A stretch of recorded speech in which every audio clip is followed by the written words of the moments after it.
Chapter 2484. Unlocked Mana Body. Hell Rush wasn't the only one dumbfounded. The rest of Hell Legion's resting members were stunned as they watched the 5-0 wing members charge toward the Grand Lords. There were nearly 1,000 earthen giants near the passage, and the weakest was a level 109 High Lord. There were over 100 Great Lords as well, and if they surrounded a 100-man Tier 3 team, the players would be done for. The earthen giants weren't affected by the Star Tomb's gravitational force, and thus, both their movement and attack speeds were higher than Tier 3 players. As a result, players had to rely on their basic attributes to block the earthen giants' attacks and their techniques to minimize the damage. The Hell Legion could only take on 3 or 4 earthen giants at one time. Even if they had superior combat standards, they wouldn't be able to face a larger group and emerge from the battle unscathed. Yet, Yan Tianqing and his 4 comrades charged towards so many of these monsters with no hesitation. Just as Hell Rush came to his senses and turned to tell Shi Feng to stop his players, what he saw next left him flabbergasted. Yan Tianqing, Fire Dance, Aqua Rose, Violet Cloud, and Iluafei were simply too fast. Despite the Star Tomb's painful gravitational force, those 5 players closed the distance of several hundred yards in 5 seconds, reaching the monsters guarding the tunnel. Impossible! How are they so fast? Did they find a bug? All of the Hell Legion's members were surprised and confused by Yan Tianqing and his party's movement speed. Even with superior basic attributes, attaining such speed in this environment should be impossible. The increased gravitational force had a massive impact on players' speed.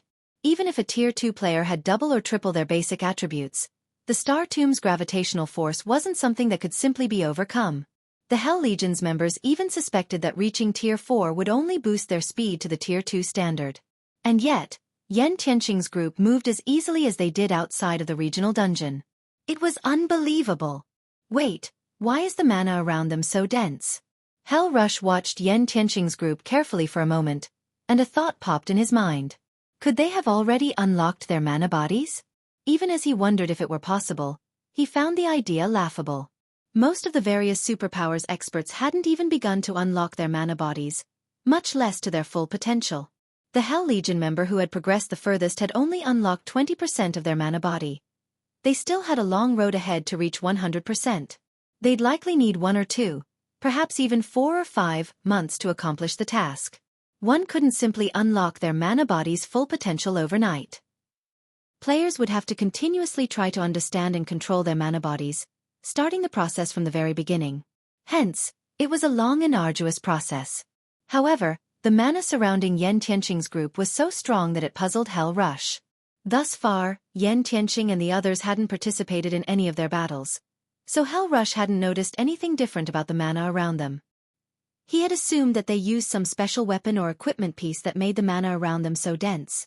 Now that these players were on the move, however, the mana around them grew denser, and it wasn't a result of attracting ambient mana. Rather, this mana felt as if it originated from the players.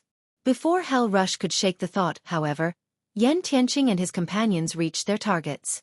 Earthen Chieftain, Elemental Creature, Grand Lord, Level 112 HP 330, 000, 000/330, 000, 000. An Earthen Chieftain was already an incredibly tough monster in the outside world. Elemental creatures had high magic resistance, after all, and the Earthen Chieftain's body was composed of solid stone, which gave it a defense that could rival inferior dragons. There was also the fact that the Earthen Chieftain's HPs were so high. A 100-man team with 30 Tier 3 players would struggle to raid an Earthen Chieftain in the outside world at this stage of the game. And every team of that caliber was considered first-rate in God's domain. Ordinary powers didn't even have enough experts to form such a team. The instant Fire Dance reached her Earthen Chieftain, the Grand Lord, which had long since detected the assassin, raised its fist and slammed it down on her. The Earthen Chieftain was 8 meters tall, and its fists were as massive as boulders. Watching its fist descend toward Fire Dance was like watching a small mountain fall on her. There was no way she could dodge the attack. She'd have to block it. Finally, I can test my mana body's strength properly. A hint of excitement flashed in Fire Dance's eyes as the Grand Lord's fist fell. She immediately unsheathed 1,000 transformations, countering the Earthen Chieftain's attack with a normal strike. When she had emerged from the Legacy Gate, she had only been a small step away from unlocking her mana body's full potential, and after using the Legacy Room, she had resolved that issue. She had spent some time experimenting with her mana body, finally unlocking its potential to 100% a day ago. However, she had been busy with the Starlight Fortress's matters and hadn't had time to test out her mana body. Now that she had the perfect opportunity to so, she wouldn't waste it by relying on her more powerful skills. Is she insane? She's only an assassin, yet she's trying to tough it out? The Hell Legion's members thought Fire Dance was overestimating her strength when she hadn't used a skill to dodge the Grand Lord's attack. With her speed, evading the blow shouldn't be hard. She was a Void Realm expert, after all. She should have recognized the Earthen Chieftain's attack trajectory immediately. And yet, the assassin was trying to counter the Earthen Chieftain's blow. She had to be suicidal. Boom! The sound of an explosion echoed throughout the area, and the ground trembled. The impact shockwave threw dust into the air. Once the dust settled, the scene before the Hell Legion's members stunned them. She blocked it. An assassin, a class known for its speed, had successfully blocked the Earthen Chieftain's attack. Crap! She actually blocked it. Is she really an assassin? The Hell Legion members felt their worldview crumble when Fire Dance had emerged from the exchange without injury. Not even Thunder Beast, who had the highest strength of any Hell Legion member, would be a match for a monster like the Earthen Chieftain. He'd have to rely on the Legion's healers to tank the Grand Lord. And yet, Fire Dance had countered the attack without taking any damage. Sure enough, an unlocked peak gold mana body is amazing. Even a normal attack is so powerful. If she can learn a mana technique, she'll likely be able to solo mythics. When Xueqi saw Fire Dance dominate the Earthen Chieftain, he couldn't help his desire to unlock his own mana body. God's Domain's players would only be considered true experts once they had unlocked their mana body's full potential. If they didn't, they'd only be considered pseudo-experts, even after reaching Tier 4. Take the Star Tomb, for example. If players entered the dungeon without fully unlocking their mana bodies, they'd struggle against the regional dungeon suppression. Hence, the first thing all experts needed to do upon reaching Tier 3 was unlock their mana bodies. Levels and tiers had to be set aside. Until they succeeded, they wouldn't even qualify to explore God's domain. Read latest chapters at Wuxia World. EU. While Xueqi admired Fire Dance's display, the assassin used shadow steps to appear behind the Earthen Chieftain. It's my turn. Fire Dance raised 1,000 transformations, aiming for the back of the Grand Lord's head. Absolute strike. Darkness immediately surrounded Fire Dance. Minus 424,538. A damage of over minus 400,000 appeared above the Earthen Chieftain's head, and silence fell over the Hell Legion. Chapter 2485. In Human Battle, over 400,000 damage. Is she even human? Every member of the Hell Legion wondered if they were hallucinating when they saw the bright red numbers above the Earthen Chieftain's head. For a moment, they even wondered if Fire Dance was an NPC disguised as a player. Even they, experts who stood at the pinnacle of God's domain, could barely cause over minus 70,000 damage to the Earthen Giants with Tier 3 skills and spells. Hell Rush, one of the Legion's strongest players, could only deal around minus 150,000. These monsters' ridiculously high defense and magic resistance could practically rival archaic species of the same rank. And yet, they had just watched a Tier 3 assassin deal over minus 400,000 damage to the Grand Lord ranked Earthen Chieftain, and she had only used a Tier 2 skill. Even at Tier 3, assassins didn't have many options for raising their attack's power. Most of their skills focused on speed, increasing their total DPS. But Fire Dance had obliterated what they had known about the class. How could she even be considered an assassin with that kind of raw power? She was even more of a berserker than actual berserkers. Before the Hell Legion members could recover from their shock, Yan Tianqing and the other 3-0 wing experts started their battles with their own Earthen Chieftains. Yan Tianqing effortlessly evaded his Grand Lord's straightforward attack, circling to the Grand Lord's back. He then brandished his daggers and sent several beautiful silver arcs slicing into the Earthen Chieftain's back. Minus 134,324. Minus 274,543. Minus 133,645. A series of damages appeared above the Earthen Chieftain's head, and although each of his hits didn't deal as much damage as Fire Dance's, the total amount was frightening. Meanwhile, Aqua Rose, Violet Cloud, and Iluafe, all magical class players, caused an even greater commotion. As soon as Aqua Rose finished her spell's incantation, a towering tidal wave manifested before her, devouring the Earthen Chieftain and several dozen Earthen Giants nearby. In one move, Aqua Rose heavily injured the Earthen Giants and Earthen Chieftain, which boasted high magic resistance. She also dealt over 1,000,000 damage to each of them. Meanwhile, Iluafe summoned 5 flaming meteors, casting them down on her Earthen Chieftain. 1, 2, 3 meteors. As each meteor struck the ground, the dungeon's first floor trembled violently. By the time all 5 had landed, they had created a crater that was over 100 meters wide and 10 meters deep around the Grand Lord.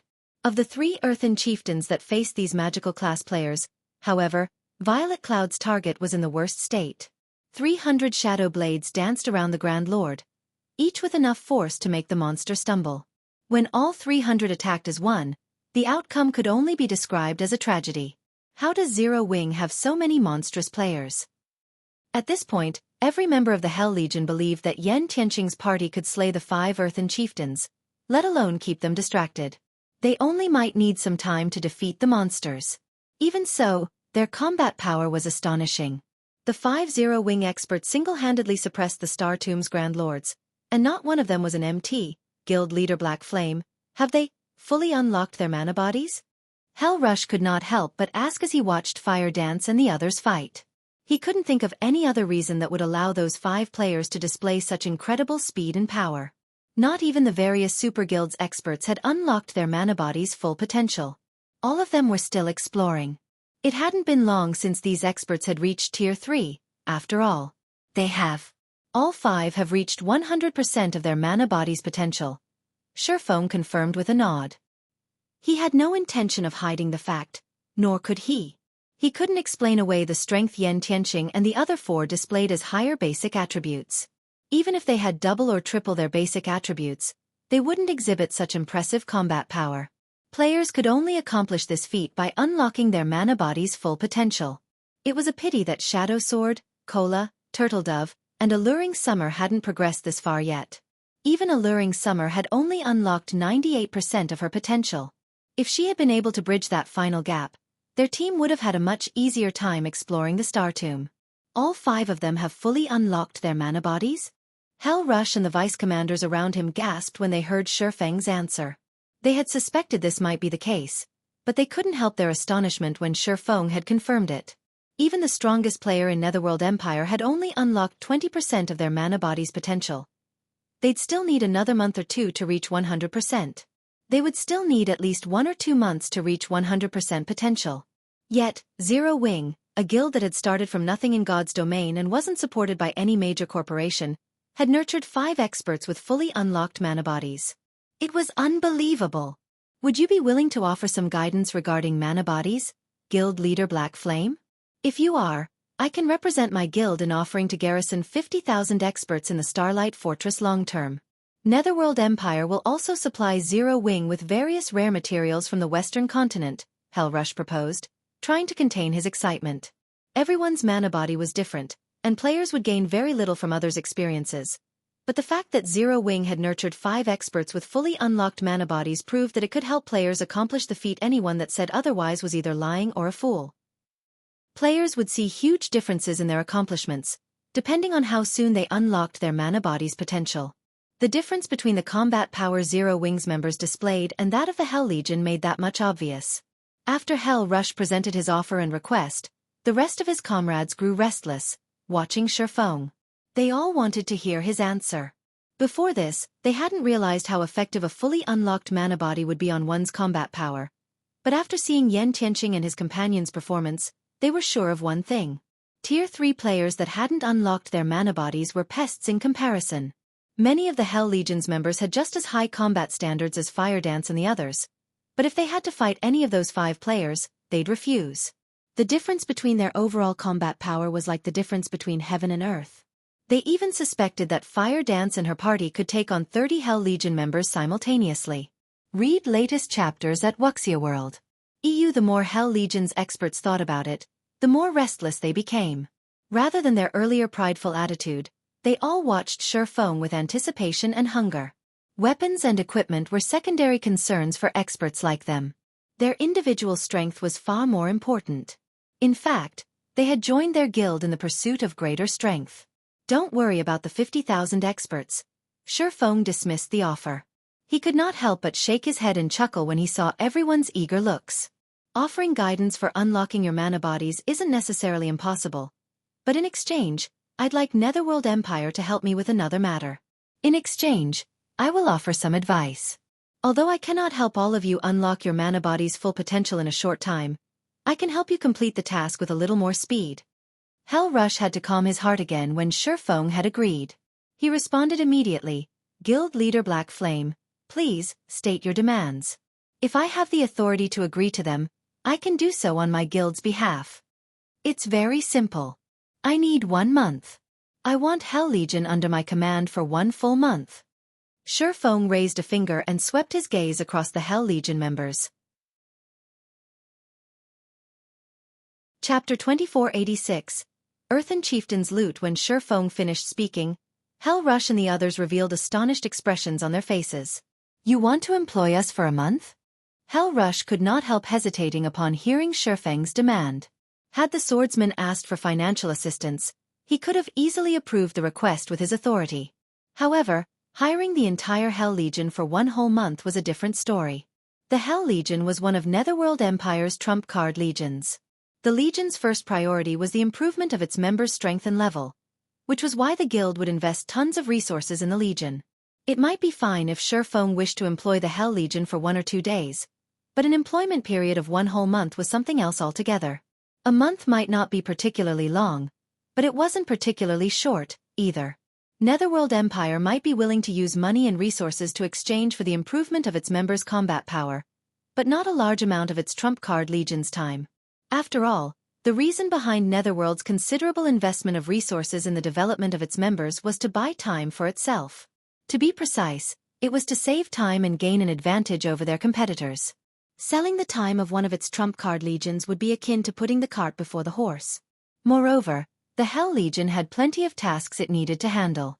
If it operated under Xueqi for a month, these tasks would have to be set aside. You can rest assured that during this 1 month, your level won't fall behind others in the slightest. In fact, your equipment standard won't fall behind, either. You'll also be free to do whatever you want for most of this 1 month. I will only need your help during certain times, Xueqi said, chuckling when he saw the hesitation on Hell Rush's face. Most importantly, you will get to receive guidance on how to unlock your mana bodies ahead of everyone else. I can guarantee that all of you will unlock your mana bodies within this 1 month. Xueqi understood Hell Rush's concerns. After all, the Hell Legion was Netherworld Empire's strongest trump card legion. Although the Great Super Guild invested the best resources it had in the Legion, that did not mean the Legion would automatically grow stronger. The Legion still had to cherish every second available to improve itself, so that it could compete and surpass the teams and legions of other superpowers. No guild would be willing to let its strongest legion waste 1 whole month working for someone else, even in exchange for the method to accelerate the process of unlocking one's mana body. I'm afraid I don't have the authority to decide on this matter. I need to report this to my superiors first and leave the decision to them, Hell Rush said. Although Xueqi's words were tempting, he still shook his head and did not give a definitive answer. The Hell Legion was Netherworld Empire's trump card legion.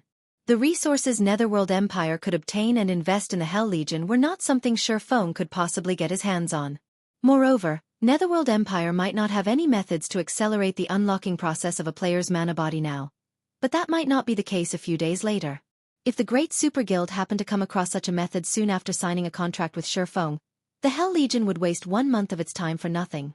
With the Hell Legion's capabilities, the opportunities it stood to lose out on from 1 month's idleness were massive. All right.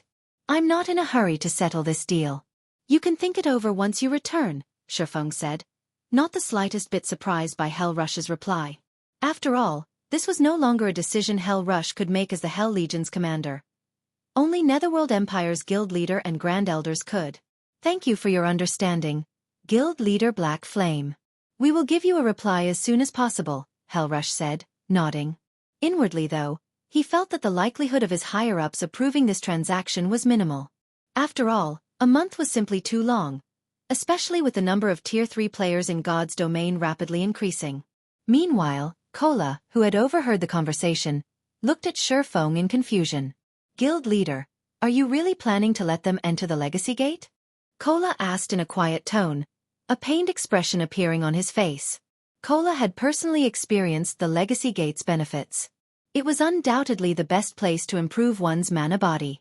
However, the number of slots to enter the Legacy Gate each month were limited. Zero Wing barely had enough for itself. He felt that giving the slots to Netherworld Empire would be a huge waste. After all, a Tier 3 expert with a fully unlocked mana body brought plenty of advantages. Moreover, letting the Hell Legion use the Legacy Gate would expose the Starlight Fortress's true value. Although the Hell Legion indeed possessed a lot of Tier 3 experts, Zero Wing wasn't weak, either. Zero Wing might not be capable of producing 300 Tier 3 experts in the next 10 or 15 days, but producing up to 200 Tier 3 experts should be no problem. By then, Zero Wing should also have a few more experts that had fully unlocked their mana bodies. I have an important use for the Hell Legion's experts, Xueqi said, nodding.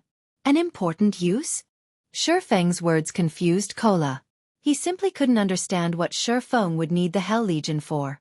In terms of combat power, the Hell Legion's experts were far inferior to Fire Dance's group of 5. In fact, the 5 could beat up the entire Hell Legion handily. At best, the Hell Legion would be useful for raiding dungeons. Fire Dance and the others are indeed very strong after unlocking their mana bodies, but there are many things that cannot be solved with just a handful of players, Xueqi said, chuckling at the look of disdain Kola was giving the Hell Legion. Fire Dance's group of 5 might be capable of suppressing the Hell Legion now, but once the Hell Legion's members fully unlocked their mana bodies as well, Fire Dance's 5 wouldn't even be able to flee for their lives. Moreover, the Hell Legion's Tier 3 experts fully unlocking their mana bodies was only a matter of time. Meanwhile, what Xueqi needed was the Hell Legion with its members' mana bodies fully unlocked. Although the Silver Divine Dragon was already his companion, that was only temporary. He still had to complete Auerbach's trial within 4 months to make the contract permanent. Auerbach's trial was no trivial matter. He needed to raise his strength as quickly as possible in order to clear it. Meanwhile, of the methods he could think of to boost his strength, the best one was to complete Solomon's Sword.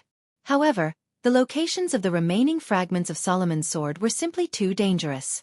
The risk of failure was incredibly high if he went to these locations by himself, and even if Fire Dance and the others accompanied him. Hence, he needed the help of the Hell Legion. Moreover, after obtaining the Hell Legion's help, Zero Wing would no longer have to fear the various superpowers on the Eastern continent. It could clash with them head-on and contest for the truly important resource points. Zero Wing would not have to rely on just a handful of guild towns and cities to secure resources, which would, in turn, prevent the superpowers from easily suppressing its resource income. Currently, the main source of weapons and equipment was still monsters. However, this would shift to lifestyle players as players reached ever higher levels. If Zero Wing did not secure the necessary resource points early on, with the guild's current scale of development, the various superpowers would eventually rip it to shreds. By the time Xueqi and Kola's conversation was over, Fire Dance and the others had lured the 5 Earthen Chieftains away from the main group of monsters. Upon seeing this, Hell Rush immediately led his team into action and started clearing out the weaker Earthen Giants. As the Earthen Chieftains were gone, the strongest monsters before the tunnel were merely level 112 Great Lords. For the Hell Legion members, whose basic attributes rivaled those of Great Lords and even Grand Lords of the same level, these monsters were a piece of cake.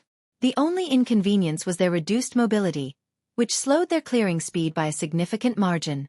However, with Fire Dance and the others occupying the Earthen Chieftains, the Hell Legion did not face much pressure during battle. The Legion systematically defeated the Earthen Giants, chipping away at their numbers. Roughly 2 hours later, all of the Earthen Giants blocking the tunnel had fallen. Only the 5 Earthen Chieftains remained standing. At this moment, however, each of the Earthen Giants had less than 70% of their HPs remaining. The Hell Legion members could not help but gulp audibly at the sight. Although they knew that Fire Dance and the others could solo the Earthen Giants, they still could not believe their eyes when they saw that each of the Earthen Giants had lost so much HP already. "Alright, quickly get rid of these Earthen Giants," Xueqi commanded when he noticed the Hell Legion members staring dazedly at Fire Dance's group. Others might not be aware of the condition of Fire Dance's group, but Xueqi was. Fire Dance and the others might have burned a considerable portion of the Earthen Chieftain's HP already, but they had also expended a significant amount of stamina. With their remaining stamina, finishing off the Earthen Giants all by themselves would be impossible. Ultimately, a group was still necessary to defeat monsters like the Earthen Giants. Otherwise, he wouldn't have bothered hiring the Hell Legion at all. Read latest chapters at Wuxia World. Xueqi's command promptly snapped everyone from the Hell Legion out of their daze, and they sprang to assist Fire Dance's group with the 5 Earthen Chieftains. Fire Dance's group of 5 tanked the 5 Earthen Chieftains while the Hell Legion members helped deal damage from the sidelines. With the participation of the Hell Legion, the Earthen Giants lost HP rapidly. In the end, all 5 Earthen Giants fell within 30 minutes. The Hell Legion members had a much easier time with the Grand Lord-ranked Earthen Chieftains than with the Great Lord-ranked Earthen Giants. When all 5 Earthen Giants collapsed simultaneously, the players' experience bars started filling up rapidly. The amount of EXP the Earthen Giants awarded was much more bountiful than that of Grand Lords of the same level in the outside world. In just 3 seconds, their experience bars had increased by 15%. Far more EXP than they normally would gain after grinding for half a day. Moreover, after the 5 Earthen Chieftains died, they had dropped several dozen items. The abundance of their loot surpassed even that of mythic monsters in the outside world. For a moment, everyone from the Hell Legion was stupefied by this scene. Chapter 2487, Flaming Steel Set. The Earthen Chieftains' loot is actually so abundant? The number of items they dropped is at least triple that of the Grand Lords in the outside world. The Hell Legion members' eyes glowed when they saw the 5 Earthen Chieftains' loot. There were plenty of level 100+ Grand Lords in the outside world, including Star Valley. Killing just one would net players a significant profit. If players were lucky, they might even obtain a piece of dark gold equipment. At this stage of the game, level 105 dark gold equipment was considered one of the best equipment available even to the various superpowers experts. As for level 100+ epic weapons and equipment, they were things that could be obtained only by killing level 100+ mythics. An incredibly difficult feat. Moreover, the drop rate wasn't 100% either. Usually, all level 100+ epic items a guild obtained would be allocated to the guild's elders. Even the guild's peak experts would not get any. Hence, for most experts right now, level 105 dark gold equipment was the best equipment available. Now, the 5 Earthen Chieftains had dropped loot equivalent to that of 15 Grand Lords in the outside world. This was simply a jackpot. Moreover, the Earthen Chieftains also granted much more EXP, equivalent to that of a mythic monster in the outside world. While the Hell Legion members were quietly discussing this matter among themselves, Aqua Rose and the others quickly collected the Earthen Chieftains' loot. Guild leader, we're quite lucky this time. These 5 Earthen Chieftains dropped a total of 7 pieces of level 110 fine gold equipment and 12 pieces of level 110 secret silver equipment. Among the secret silver equipment is a pair of plate armor gloves that belongs to an 8-piece, level 110 secret silver set equipment. Aqua Rose joyfully reported to Xueqi after organizing the loot. In regard to this situation, Xueqi wasn't surprised in the slightest. Although they were currently on the Star Tomb's first floor, this place was still a God Mode regional dungeon. Such loot was very normal. Moreover, nobody had defeated these Earthen Chieftains before. The fact that these Grand Lords dropped level 110 fine gold equipment and level 110 secret silver set equipment was nothing special at all. Level 110 fine gold equipment and level 110 secret silver set equipment? Hell Rush was astonished when he overheard Aqua Rose's report, because the weapons and equipment the Earthen Chieftains dropped were slightly better than even some of the items he had equipped. His equipment already ranked among the best available in the entire Netherworld Empire. Only a select few in the guild had better. Moreover, if not for the several pieces of level 100+ epic items on him, then his equipment might have gotten surpassed altogether. MHM. Here, take a look, Aqua Rose said, smiling as she shared the attribute panels of the equipment they obtained with Hell Rush, not bothering to hide the item's attributes. After all, everyone from Zero Wing had much better equipment. Isn't this flaming steel set a little too powerful? If one of our MTs were to equip it, they could most likely tank an Earthen Chieftain all by themselves. Hell Rush exclaimed, a passionate flame burning in his eyes as he stared at a pair of plate armor gloves. Although the current Hell Legion's MTs were already well equipped, with some even possessing 2 pieces of level 100+ epic equipment, the overall standard of their equipment would still be inferior by a large margin when compared to the Flaming Steel set. Just the bonuses from the set's 5-piece and 8-piece set effects alone could already rival those from being fully geared in level 110 fine gold equipment. The 5-piece set effect increased not only the user's defense skill by 3 levels but also the user's defense attribute by 25%, while the 8-piece set effect increased the user's HP and physique by 25%. These bonuses allowed MTs to become sturdier with much greater mobility. An MT geared in the Flaming Steel set would have no problems tanking level 110 mythic monsters in the outside world. Upon thinking up to this point, Hell Rush had the urge to have the Hell Legion continue grinding in the Star Tomb even after working for Xueqi. After all, if the Hell Legion secured a complete Flaming Steel set, it would have a much easier time raiding level 100 super large-scale team dungeons. However, Hell Rush soon shook his head and smiled bitterly. Although the temptation was strong, nobody in the Hell Legion was capable of tanking the Earthen Chieftains right now. If not for Aqua Rose and the others keeping the Grand Lords in check, the Hell Legion would have been helpless against the monsters.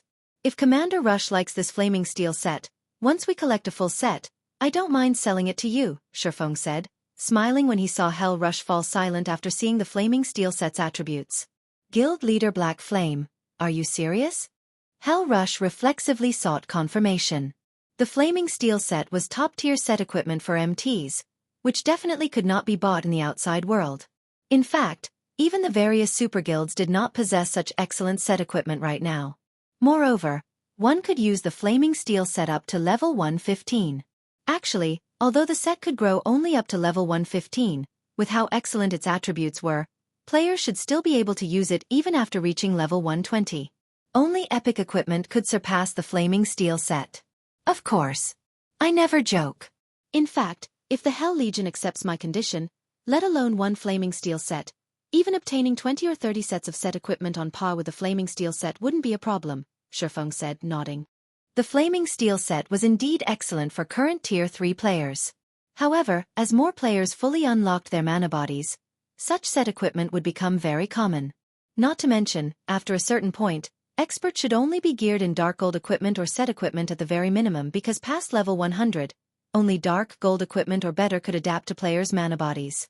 If players with fully unlocked mana bodies fought using equipment at the fine gold rank or below, they would rapidly deplete the durability of their equipment. In fact, after reaching Tier 4, players couldn't even consider using secret silver weapons and equipment since such low-caliber weapons and equipment couldn't endure the power of a Tier 4 mana body, becoming useless after the execution of one skill or spell. This was the eternal pain that all expert players that had fully unlocked their mana bodies faced. Only, very few players in God's domain had fully unlocked their mana bodies, so players were still unaware that having an overly powerful body was also a problem. 30 sets. Hell Rush could not help being tempted. Previously, he had felt that the 1-month employment period Xueqi proposed was too long. However, he started wavering after hearing that the Hell Legion could get its hands on 30 sets of set equipment that was on par with the Flaming Steel set equipment. After all, even if the Hell Legion desperately grinded for 1 month, few of its members could reach level 120 in that period. Meanwhile, the Flaming Steel set equipment was top-tier set equipment that could still be used even after players reached level 120. In other words, even after working for Xueqi for a month, the Hell Legion would retain an edge over the teams of other superpowers when it came to equipment standards. Now, he felt that he needed to have a proper discussion with his superiors in the guild.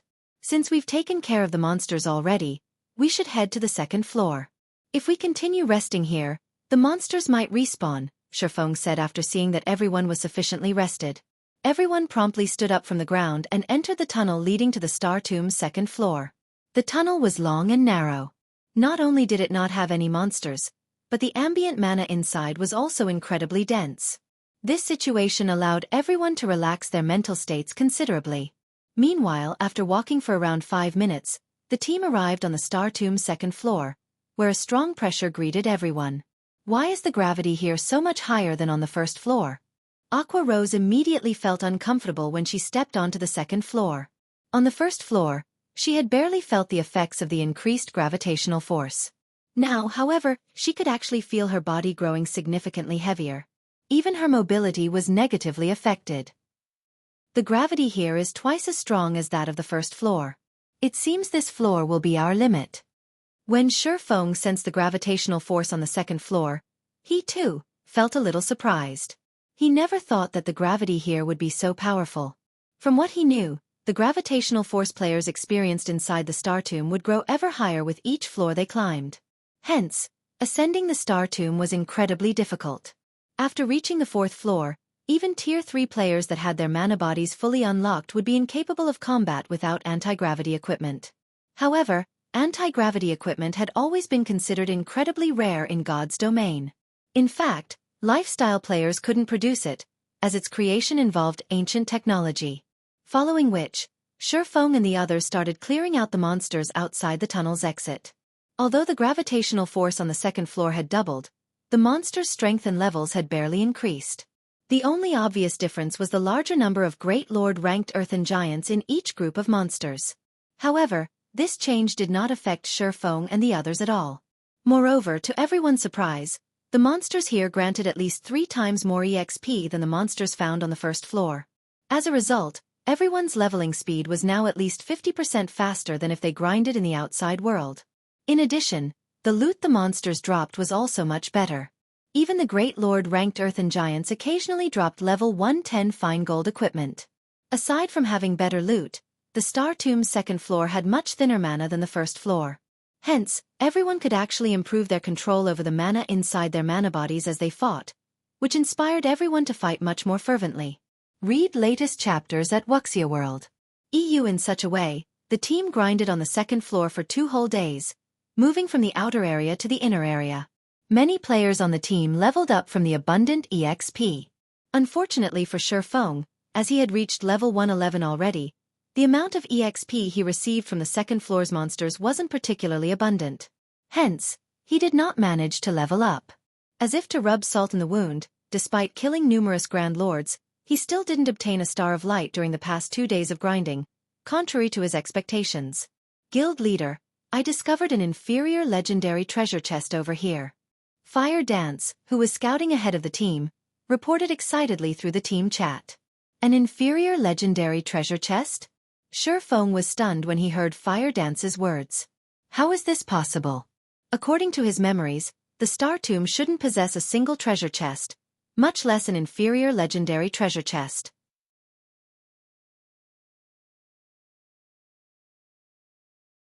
Chapter 2488. Demon God's Temptation. Could it be a pioneering benefit? After giving the matter some thought, this was the only possibility Xueqi could think of. In his previous life, there was never any news of anybody discovering a treasure chest in the Star Tomb despite the many teams grinding there back then. Any treasure chest opened in the Star Tomb would definitely have caught the attention of others. However, nobody had ever seen any signs of a treasure chest being opened in the Star Tomb. Hence, everyone had always believed that this regional dungeon did not spawn treasure chests and that players could only obtain resources and treasures from killing bosses there. However, Xueqi did not put too much thought into the matter. After all, that was an inferior legendary treasure chest they were talking about, an opportunity that was incredibly difficult to come by. He immediately led Kola and the others toward Fire Dance's location. At the same time, Fire Dance's report in the team chat had set the team abuzz. Crap! There's actually an inferior legendary treasure chest here? Zero Wing has struck gold this time. It might even get a fragmented legendary item. Only our guild leader has a fragmented legendary item currently. Zero Wing is truly lucky. The several vice commanders of the Hell Legion grew incredibly envious upon hearing about the discovery of an inferior legendary treasure chest. If not for Zero Wing being their ally, they would have most likely done everything they could to contest for it. Currently, in the opinion of most experts, epic weapons and equipment were the highest-ranked items available in God's domain, while fragmented legendary items and the like were mere rumors. After all, items of such caliber had yet to appear on the market.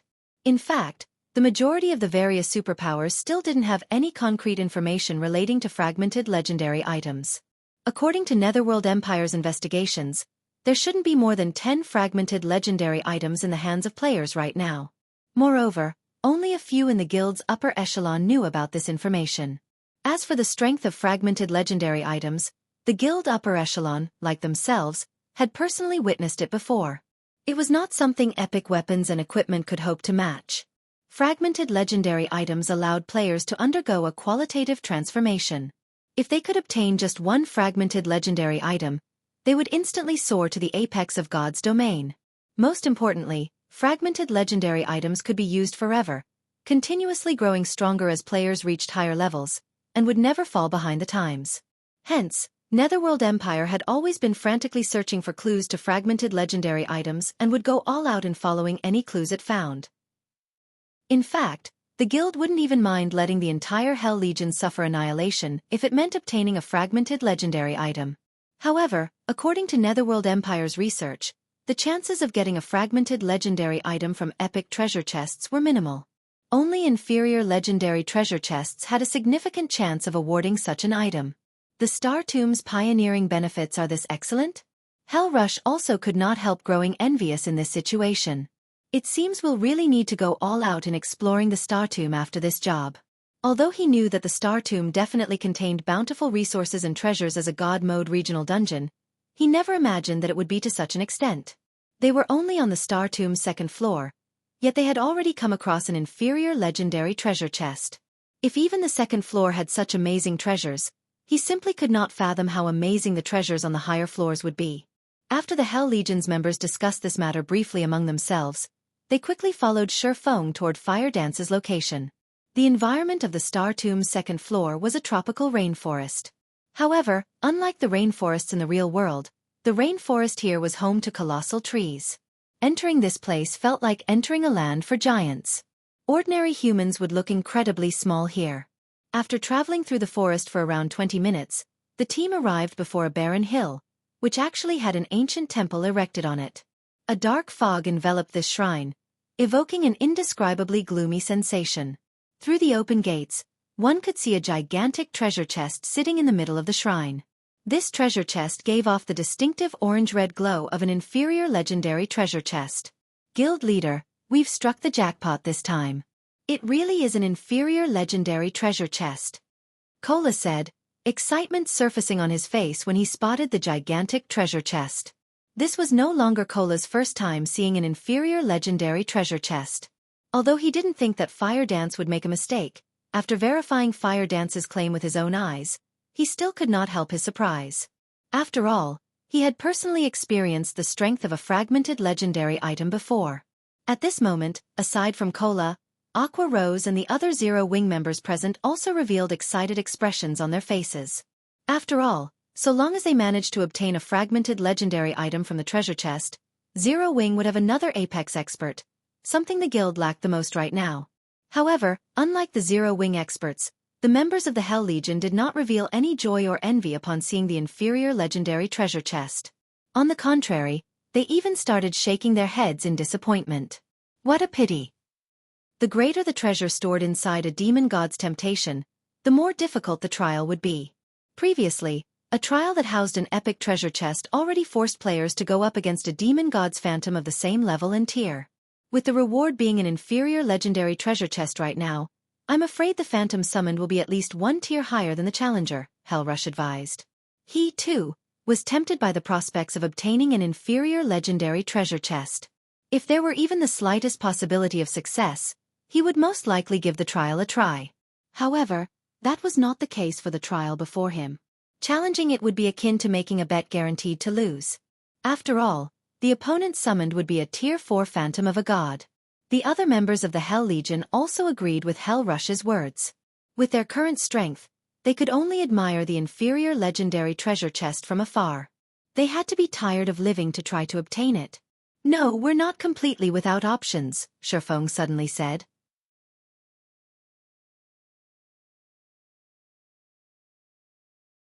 Chapter 2489. Circumventing the Rules? Hellrush and the Hell Legion's other members gave Xueqi a strange look after he spoke up.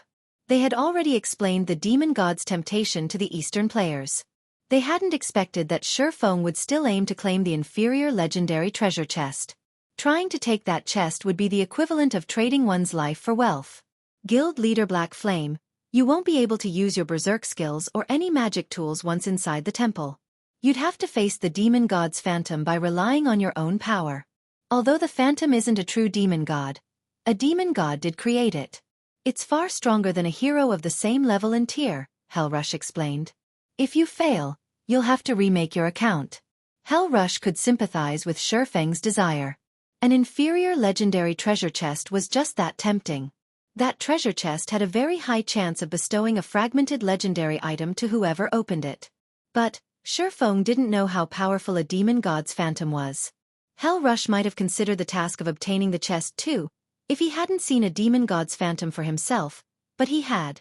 The Hell Legion's members nodded in agreement with their commander. They acknowledged Xueqi for his strength, but the man wasn't powerful enough to challenge a demon god's phantom and survive. Guild leader.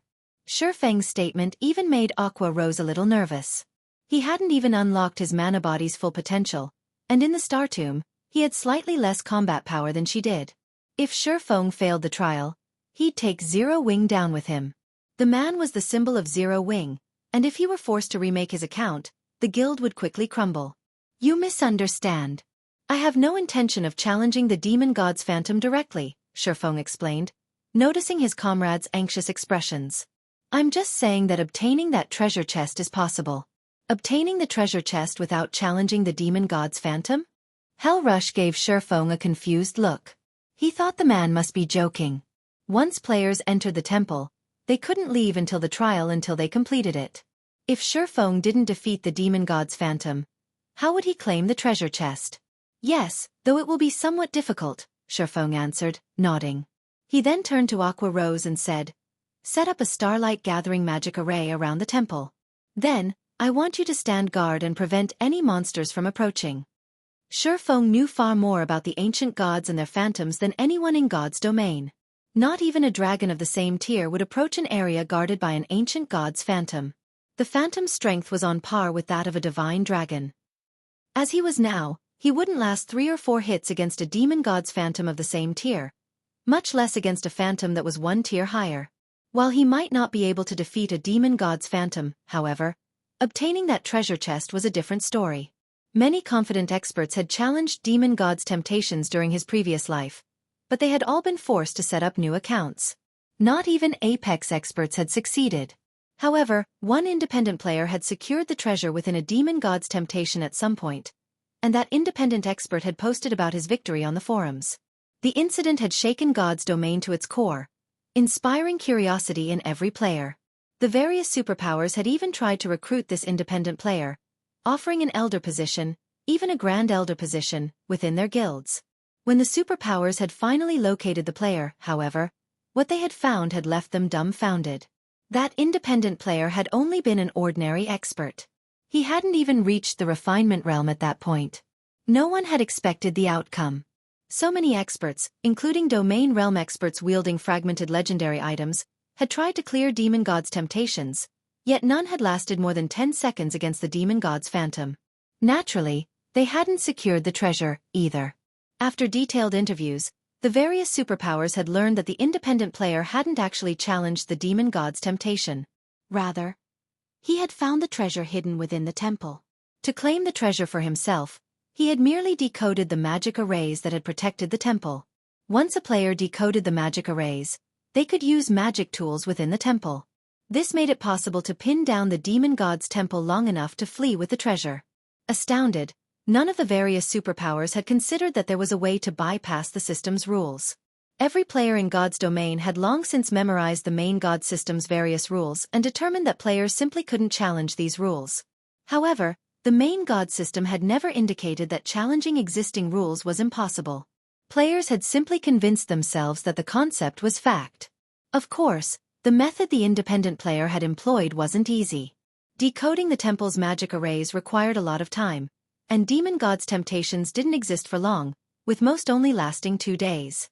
Although the independent player hadn't been an amazing expert, he had been an advanced master magician, only 1 step away from grandmaster rank. Hence, he had been able to decode the magic arrays within the time limit, obtaining the treasure.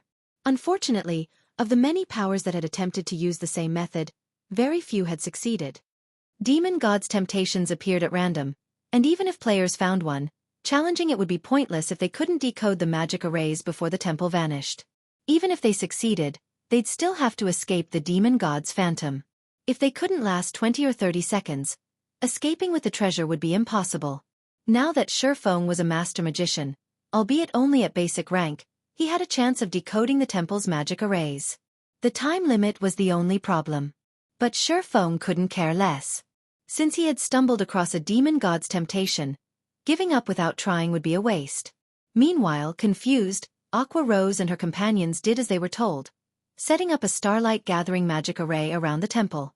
As they did, the magic arrays concentrated the ambient mana, which skyrocketed around the temple. Now that the mana density is higher, I should be able to decode the arrays faster. Next, I'll have to race against time. Sensing the gathering mana, Xueqi took a deep breath and approached the stone pillars around the temple. He then began to decode the magic arrays that protected the temple. The several ancient pillars suppressed space around and inside the temple. Essentially, they were the core magic arrays that sealed the temple. If he could decode them, he could enter and leave the temple freely until the magic array's auto-repair completed. He would not have to worry about being trapped or not having access to magic tools within the temple. Commander, Black Flame has gone insane. Those are the system's magic arrays, yet he's trying to decode them. Thunder Beast was stunned as he watched Xueqi approach one of the stone pillars and get to work. I don't know, Hellrush said, shaking his head. However, he hired us. Since he wants to try decoding the magic arrays, we can only comply with his wishes. In any case, we can use this opportunity to get some rest. Hellrush assumed Xueqi had already submitted to the temptation and become obsessed with the inferior legendary treasure chest. But Xueqi must realize that defeating a demon god's phantom was impossible, coming up with another method to tackle the demon god's temptation. Although Hellrush thought the swordsman's idea was even less feasible than confronting the phantom directly, he had no reason to stop the man since this method wasn't dangerous. The Hell Legion began to relax as they kept an eye on the surrounding monsters. Meanwhile, excitement welled within Xueqi as he examined the temple's magic arrays. It turned out that they weren't as powerful as he had assumed, only somewhat complex, consisting of a series of linked master magic arrays. These weren't nearly as formidable as the magic arrays that had entrapped the Silver Divine Dragon. Given enough time, decoding these arrays wouldn't be a problem. Xueqi frantically decoded the core magic arrays engraved on the ancient stone pillars as time flew by. 3 hours. 6 hours. 12 hours. The harder Xueqi tried to decode the magic arrays, the more impressed he became. These arrays offered a lot of insight into magic arrays' structure and manipulations. Unfortunately, the more magic arrays Xueqi decoded, the slower his progress became. Not only were the engraved arrays more complex than the last, but they also required more mana and more precise mana control.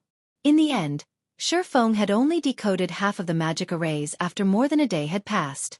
He began to feel a little dejected. It's no wonder why only a few powers had ever successfully obtained the treasures, even after learning how to secure them without facing the phantom. The last magic arrays aren't testing players' knowledge of magic arrays, but their mana control. Xueqi gave the next magic array a bitter smile. It seems that I won't be able to claim the treasure chest after all. Guild leader, your mana control is too rough. Like combat techniques, mana operates within certain rules. It's easier to control if you work within those rules, Aqua Rose interrupted, watching Xueqi work while staying out of his way. Read latest chapters at Wuxia World. EU combat technique? Xueqi's eyes glowed as he suddenly realized something. That's right. He then gritted his teeth and retrieved the memory crystal that contained the Heavenly Blue Saint's mana technique. He had wanted to save it until he had unlocked his mana body's full potential. Wielding the technique would involve his mana body, after all, but a mana technique was, at its core, a way to use mana. Even if he couldn't execute Eliade's mana technique just yet, learning it should grant him a boost to his mana control. I can only try it. Xueqi then squeezed the memory crystal until it shattered, and a stream of purple gold light flowed into his head, forming a virtual space within his mind.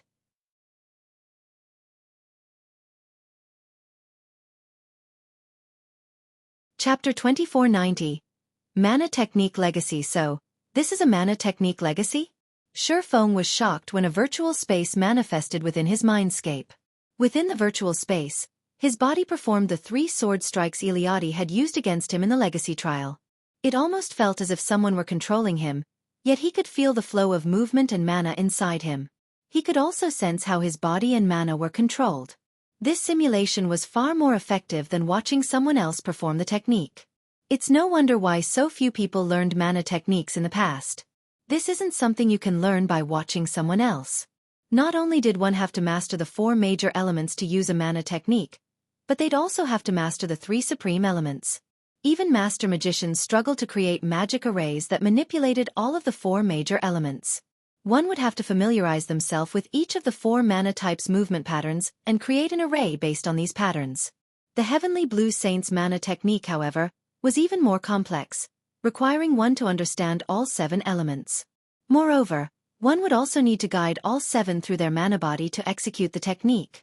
Executing the mana technique, Holy Annihilation, was many times more difficult than performing the bronze combat technique, Lightning Flash.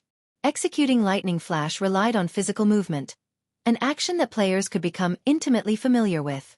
Physical control was natural, both in the real world and in the virtual world, but controlling mana and one's mana body was a different story. Both were foreign sensations. Becoming comfortable with one and gaining rudimentary control was already an incredible challenge. Trying to understand them completely and gaining precise control was even more difficult. Fortunately, this memory crystal has recorded some basic information on how to manipulate the 7 elements. Even if I knew how to execute Holy Annihilation, it'd be useless without these details. After watching himself complete Light Shadow and his breakdown analysis of the mana conduction, he breathed a sigh of relief. He didn't allow himself to relax, however. Rather, he started to focus on learning mana's basic patterns. The memory crystal simulation wouldn't last long, usually only 3 to 4 hours, while some didn't even last that long. One would be dreaming if they thought they could study within the simulation for a full day. Players could only try to learn as much as possible during the limited duration. The memory crystal didn't care how successful a player was. Time passed quickly while Xueqi immersed himself in his own mindscape. 1 hour. 2 hours. From an outsider's point of view, Xueqi had sat by one of the ancient pillars to rest. He wasn't doing anything interesting. How much more time is Black Flame planning to waste, Commander? We've been in the Star Tomb for 4 days now. Are we really going to let him continue to waste our time as well? Thunder Beast asked Hell Rush, glancing at Xueqi's motionless form by the pillar. At least they had been able to grind monsters when they had first arrived. Although they hadn't obtained any loot, the monsters had awarded an abundance of EXP. They had gained a bit more mana control during their fights on the 2nd floor. Fortunately, helping Xueqi hadn't been a complete waste. But now, they had spent over a day in this area already, just resting. Aside from killing the occasional group of earthen giants that had wandered too close to the demon god's temptation, they hadn't done a thing. All of the various superpowers experts were frantically grinding and leveling right now, yet the Hell Legion was stuck here, doing nothing. Let's wait a little longer. We agreed to accompany Black Flame into the Star Tomb for 5 or 6 days, whether or not he finds what he's looking for. The 5th day isn't over quite yet. After the agreed-upon time, if he wants to remain, we'll retreat, Hellrush said. He wasn't pleased about the situation either. If the Hell Legion were one of Netherworld's ordinary expert legions, this wouldn't have been a major issue, but that wasn't the case. The Hell Legion was Netherworld Empire's strongest trump card legion. Every member was an expert among experts. They did not have a ton of time to waste with Xueqi. Black Flame is stubborn. Not even the various superpowers have found success in a demon god's temptation. What can he possibly accomplish by himself? Thunder Beast grumbled, glaring at Xueqi. When the two had finished speaking, Xueqi's eyes fluttered open, and he returned his attention to decoding the magic arrays engraved on the stone pillar before him. This time, the magic arrays were much easier to decode, and the surrounding mana began to gather around Xueqi. What did he do? Thunder Beast was shocked to feel more and more mana gather around Xueqi. The mana became so dense that it actually became visible. The layer of mist that had formed around Xueqi was incredibly thin, and one could miss it if they weren't paying attention, but there were so few locations in God's domain that had dense enough mana for it to condense in such a way. Naturally, the various superpowers coveted every one of these locations. His mana control has improved. Hellrush couldn't believe his eyes. And it's improved quite a bit. You can actually attract so much mana with better mana control? Thunder Beast gave his commander a skeptical look. With enough control it is possible. I've met a Tier 4 magical class NPC that gathered a ridiculous amount of mana just by manipulating the mana around him. He hadn't even used any skills or spells. The female elementalist beside Hellrush contributed. Black Flame is just a swordsman. How can he have so much control over mana? Thunder Beast glanced at Xueqi again, astonished. Matching a Tier 4 magical class NPC's mana control should be impossible for players at this stage of the game. Yet not only had Xueqi accomplished the feat as a Tier 3 player, but he had done so as a non-magical melee class, as well. Is this why he's so confident that he can help others unlock their mana body's potential? Hell Rush wondered, recalling Xueqi's previous declaration. Although Hell Rush had seen that Aqua Rose and her companions had unlocked their mana body's full potential, he had assumed it was a result of some means Zero Wing had to accelerate the process. He had had his doubts about whether this method could help the Hell Legion's several hundred members do the same within 1 month. Every player had a different mana body, and unlocking their potential would differ as well. Seeing Xueqi with mana control to rival that of a Tier 4 magical class NPC, however, the swordsman's claim seemed more plausible. Read latest chapters at Wuxia World. EUA players' mana control played a huge part in unlocking their mana body, which was why magical class players found the task much easier than physical class players. And yet, even Zero Wing's members, especially Aqua Rose and the other magical class players, stared at Xueqi, dumbfounded. Their mana control had been much greater than Xueqi's, especially after they had unlocked their mana body's full potential. After resting for 3 short hours, however, Xueqi had gained far more control, pulling leagues ahead of them. Just what was going on? But before anyone could regain their senses, the glow from the magic arrays on the stone pillar began to fade. As it did, the faint layer of black fog around the temple began to dissipate, and the gloomy atmosphere vanished completely.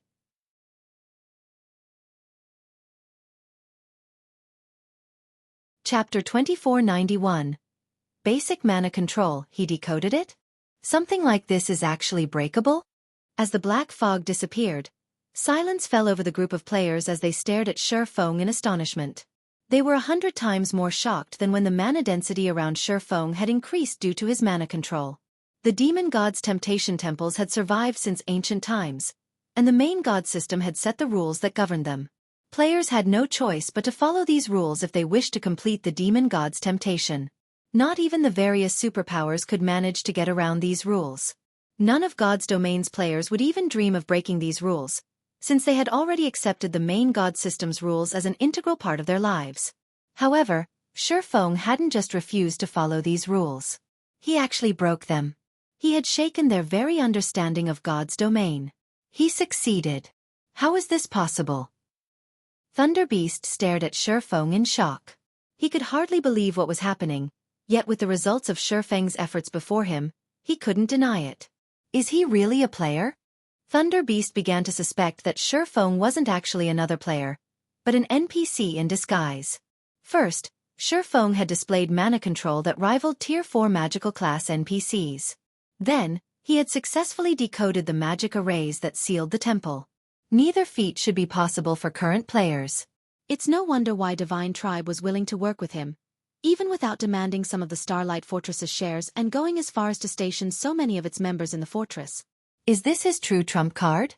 Hell Rush could not help his bitter smile as he watched the magic arrays around the temple lose power. Hell Rush had assumed Zero Wing had gotten extremely lucky to obtain a dragon and a fortress prison after capturing the Starlight Fortress. These factors were the very reasons that the Hell Legion hadn't been able to cause trouble for the fortress. Still, he hadn't felt particularly threatened by Zero Wing's small group. The guild's foundations in the west were pathetically weak, even with 5 experts that had unlocked their mana body's full potential.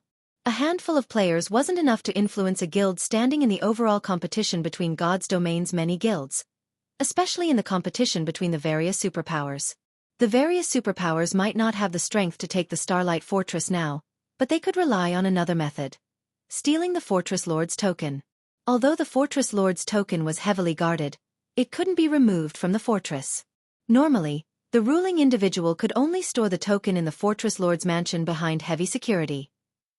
All the various superpowers needed to do was send enough experts to siege the Starlight Fortress and its Fortress Lord's mansion. Not even a dragon could stop an army of hundreds of thousands or millions of experts. Furthermore, the various superpowers had tools they could use to pin the dragon down for a short time. Stealing the fortress from Zero Wing was entirely possible. It would be costly, but as long as the superpowers were willing to cooperate, they could accomplish the feat. Seeing the swordsman before him now, however, Hell Rush doubted that even the various superpowers' combined forces would be able to take the Starlight Fortress from this man. With Xueqi's mana control and knowledge of magic arrays, No player could threaten his hold on the fortress at this stage of the game. God's domain's automatic magic arrays and those under a player's control had different effects. The various superpowers had conducted their own secret experiments to test this concept. Unfortunately, controlling a city's defensive magic array was incredibly difficult. Not only did players need sufficient understanding of magic arrays, but they also needed sufficient mana control. This was why NPC cities were so difficult to capture. Ordinary players might assume that major NPC cities' defensive magic arrays were simply stronger than those in guild cities, but that wasn't truly the case. The defensive magic arrays in NPC cities were only slightly stronger than those in guild cities, but because NPC cities were guarded by Tier 4 NPCs, there were NPCs that were responsible for manipulating the city's defensive magic array. These NPCs would strengthen the array until the barrier could even withstand Tier 5 NPCs' attacks for a long time. If the Starlight Fortress had someone to control its defensive magic array, what chance did the various superpowers have to break through it?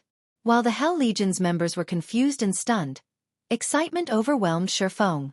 Thank goodness I made it. After 3 hours of desperate study, he had finally grasped the profound concepts of the 7 elements. He still couldn't execute any of Holy Annihilation's 3 moves, but he now had basic mana control. He could now draw master magic arrays based on the 4 major elements' movement patterns. Normally, only Tier 3 magical class NPCs could perform the task. He was still far from having the mana control to rival Tier 4 magical class NPCs. To reach that standard, he'd have to draw simple magic arrays with the 3 supreme elements. Once one could do so, they'd be able to create their own mana domains, which were far more powerful than using a skill or spell to form a domain. Even so, Xueqi was satisfied with his progress. Only a small number of the Tier 6 mage gods from his previous life had reached this standard at Tier 3. Most had only made so much progress after reaching Tier 4. Fortunately, he only needed to possess basic mana control to decode the magic arrays protecting the temple.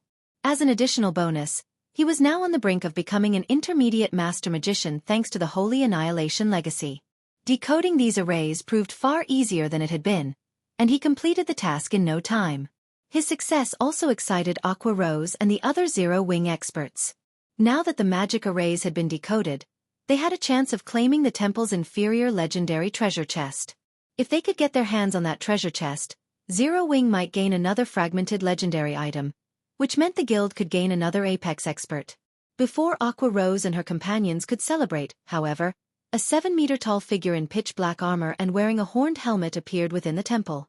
This figure also wielded a pitch-black axe, ready for battle. The moment the figure appeared, the temple began to radiate an intense amount of divine might. Even Hell Rush and his legion, who stood over 300 yards away from the temple, were overwhelmed by a sense of dread. Demon God, Atlok, God's Phantom, Mythic, level 120 HP? Everyone gasped when they saw Atlok's attributes. Level 120? Even Xueqi stared at Atlok with a grim expression. NPCs weren't like players. Every 5 levels, they received a massive strength boost. A level 120 NPC's combat power was in a completely different league than that of a level 110 NPC. Right now, Atlok was even stronger than the Silver Divine Dragon, Auerbach. Are you really going in there, guild leader? Aqua Rose asked worriedly. She had been confident of their chances of securing the inferior legendary treasure chest before she had seen Atlok, but after witnessing the demon god's phantom for herself, she realized how wrong she had been. She wouldn't last more than 5 seconds against the phantom. Even from so far away, the demon god's divine might reduced her combat power by at least 30%. She'd lose even more once she was within attack range. I've already gone this far. I have to try, Xueqi said, gritting his teeth. The demon god's temptation appeared at random. One would have to be incredibly lucky to encounter one. If this demon god's temptation had only housed an epic treasure chest, he would have dismissed it without a thought, but he'd be wrought with regret if he gave up on an inferior legendary treasure chest without trying his best. Even after a decade in God's domain, fragmented legendary items had been extremely rare, and every one was a priceless treasure.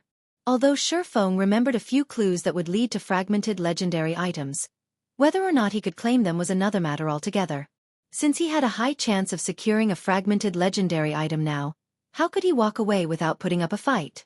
His opponent might be a level 120, Tier 4 demon god, but he still had a chance of victory. He didn't actually have to fight the phantom. He just needed to buy enough time to take the treasure chest and get out. After giving his answer, Xueqi approached the temple. What? He's really going in? Thunder Beast gaped in shock. Words were no longer sufficient to describe the demon god's strength.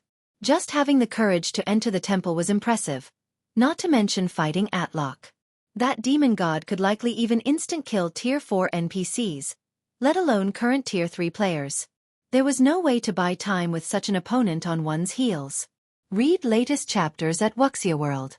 Xueqi had decoded the temple's outer magic arrays, allowing players to enter and leave the temple freely and use magic tools.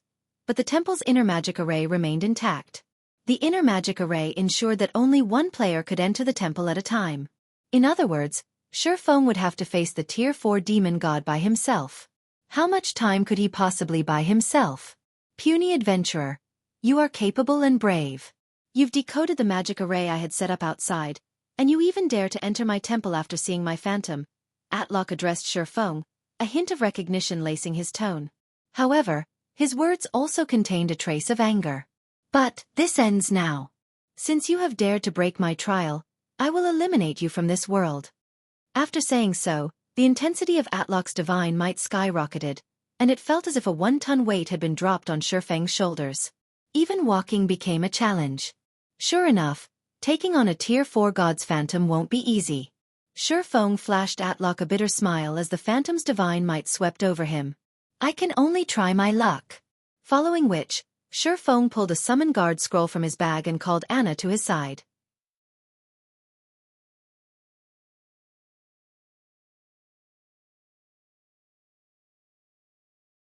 Chapter 2492. Apex Battle. Now that the temple's outer magic array had been disabled, players could summon personal guards inside the temple. As Xueqi activated the summon guard scroll, a summoning array appeared before him, and as it completed, a blonde woman in luxurious crimson robes emerged.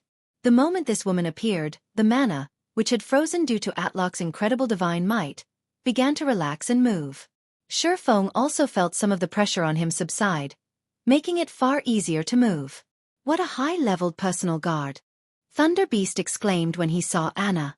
Anna had already reached level 119, while the strongest personal guard in Netherworld Empire had only reached level 115. Anna was undoubtedly the highest-leveled personal guard Thunder Beast had ever seen. Although the gap only consisted of 4 levels, the amount of EXP those 4 levels required was astronomical. What is he trying to do? Is he planning on throwing away his personal guard's life as well as his own? When Hell Rush saw Xueqi summon Anna, he was sure the swordsman had gone mad. Anna's level was high, but Atlok was level 120. There was a considerable difference between a level 119 NPC and a level 120 NPC. Most importantly, Anna was only Tier 3, whereas Atlok was Tier 4. Factoring in the difference between their life ratings, Anna didn't even have a chance of serving as a distraction to buy time. The demon god would kill her instantly. Xueqi was simply insane for summoning his personal guard here. Before Hell Rush and his companions could say more, however, Anna began to chant an incantation. A gigantic 3-fold magic array then appeared on the temple's ceiling, illuminating the dusky temple and surrounding area with its dazzling golden glow. After a moment, a woman in silvery white armor with 3 pairs of pure white feathery wings slowly descended from the golden magic array. How is that possible? A Tier 4 higher Valkyrie? Every member of the Hell Legion stated at the Valkyrie with wide, shocked eyes. Players on the Western continent were quite familiar with the concept of Valkyries. The continent's major NPC cities generally summoned these beings when they fought powerful demonic creature armies. Valkyries were considered major NPC cities' trump cards. Higher Valkyries, on the other hand, had the life rating to rival dragons. They were nigh invincible among those of the same tier. A dark dragon had once assaulted a border city in the west, and the War God's Temple's branch temple master had stepped up and summoned a higher Valkyrie to save his city. Facing both the branch temple master and his higher Valkyrie, the dark dragon had been forced to retreat. And now, Xueqi revealed that he, too, could summon a higher Valkyrie. Even if he did so by relying on his personal guard, the fact that he had this ability would shock all on the Western continent. A Tier 4 higher Valkyrie was even stronger than a Tier 4 hero of the same level, and the Valkyrie would have no issues destroying a minor NPC city by themselves. Moreover, unlike the Silver Divine Dragon, Xueqi's higher Valkyrie wasn't chained to the Starlight Fortress, L. He could take this Valkyrie wherever he went and summon her to aid him in battle. Just how many trump cards does he have? Hell Rush was at a loss for words. Not only was Xueqi's mana control and combat power extraordinary, but he could also summon a higher Valkyrie whenever it pleased him. He was practically a one-man army. If the various superpowers that wanted to assassinate Xueqi found out about this, they'd likely abandon any such thought in an instant. Once the higher Valkyrie had joined the battle, Xueqi activated the Ring of Gospel's miniature world and Ring of Brilliance. The projected world extended its power to suppress the demon god, while Ring of Brilliance boosted the higher Valkyrie's attributes. A higher Valkyrie and world projection? A hint of interest flashed in Atlok's gaze when he saw his new opponent. It seems you are quite capable, adventurer. Unfortunately, all your efforts are useless against my phantom doppelganger. Suddenly, Miniature World's power stopped 100 yards away from the demon god. Not even Miniature World's projection can suppress him? Xueqi was astonished to see Miniature World prove ineffective against Atlok. As expected of a god's phantom, this won't be easy. He had known that a god's phantom wasn't an ordinary NPC. His only hope in activating Miniature World was that it would barely suppress Atlok. However, Miniature World's power couldn't even reach the demon god, much less suppress it. Fortunately, Xueqi had prepared for this, and he immediately activated the Hero's Tome. A pillar of light then rose within the temple, and a man in white clothing and wielding a golden sword stepped out of the light. Arslet, Hero, Tier 4 Sword Saint, Level 131 HP 112, 000, 000/112, 000, 000. This was the main reason Xueqi had dared to challenge a demon god's phantom. A Tier 4 hero's life rating couldn't compare to that of a demon god's phantom, but with Arslet's higher level, he could be able to mitigate much of Atlok's advantage. Meanwhile, Arslet's arrival had rendered the Hell Legion speechless. First, Xueqi had called forth a Tier 4 higher Valkyrie, and now, a Tier 4 hero. He was practically out to decimate both heaven and earth. Go! Once Arslet had joined the battle, Xueqi didn't hesitate to give the command to attack.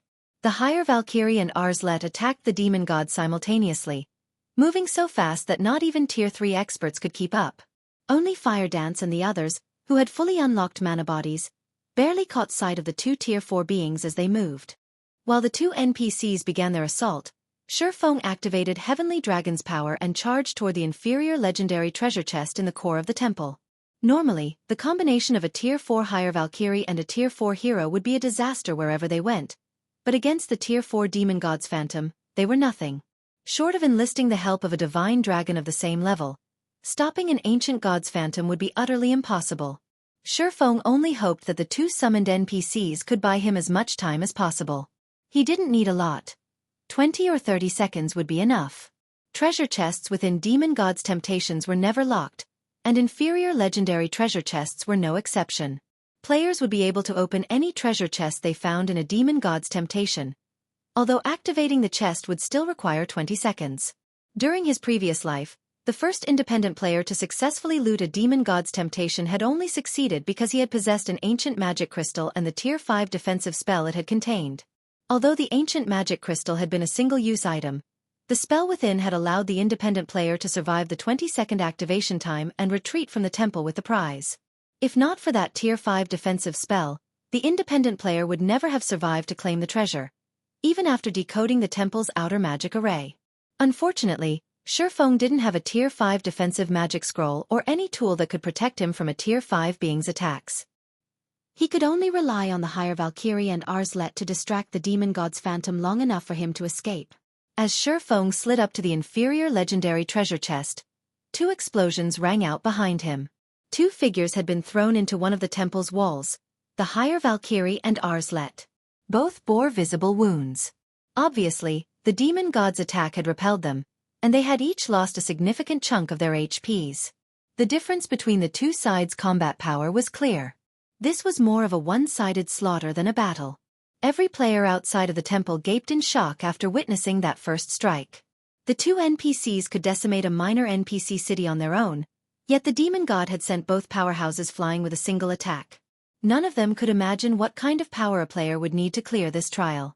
Xueqi had already found a cheat-like loophole to tackle the demon god's temptation, allowing him to use magic tools in the battle, and yet he was still at such a despairing disadvantage.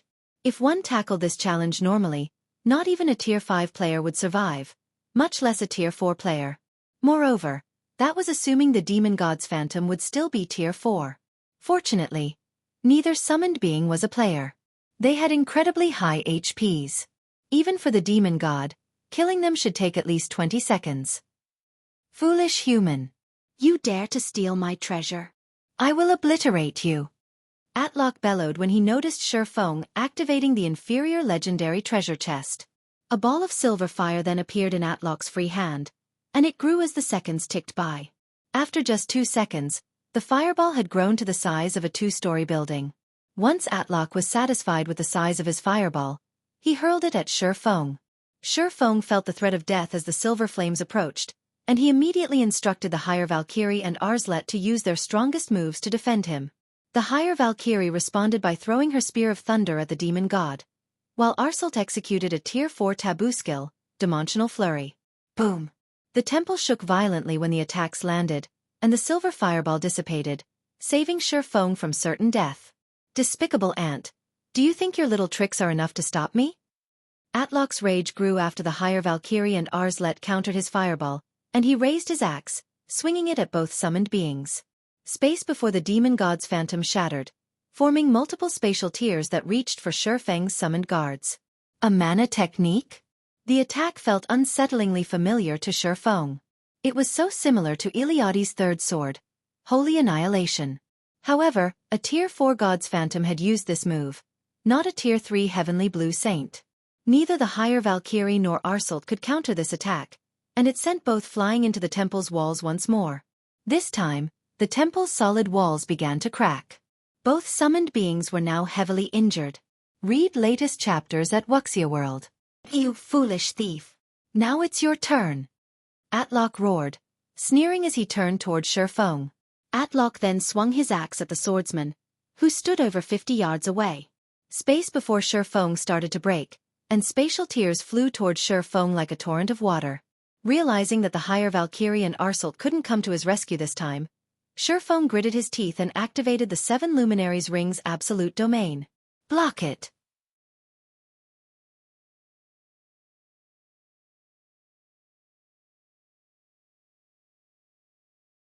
Chapter 2493.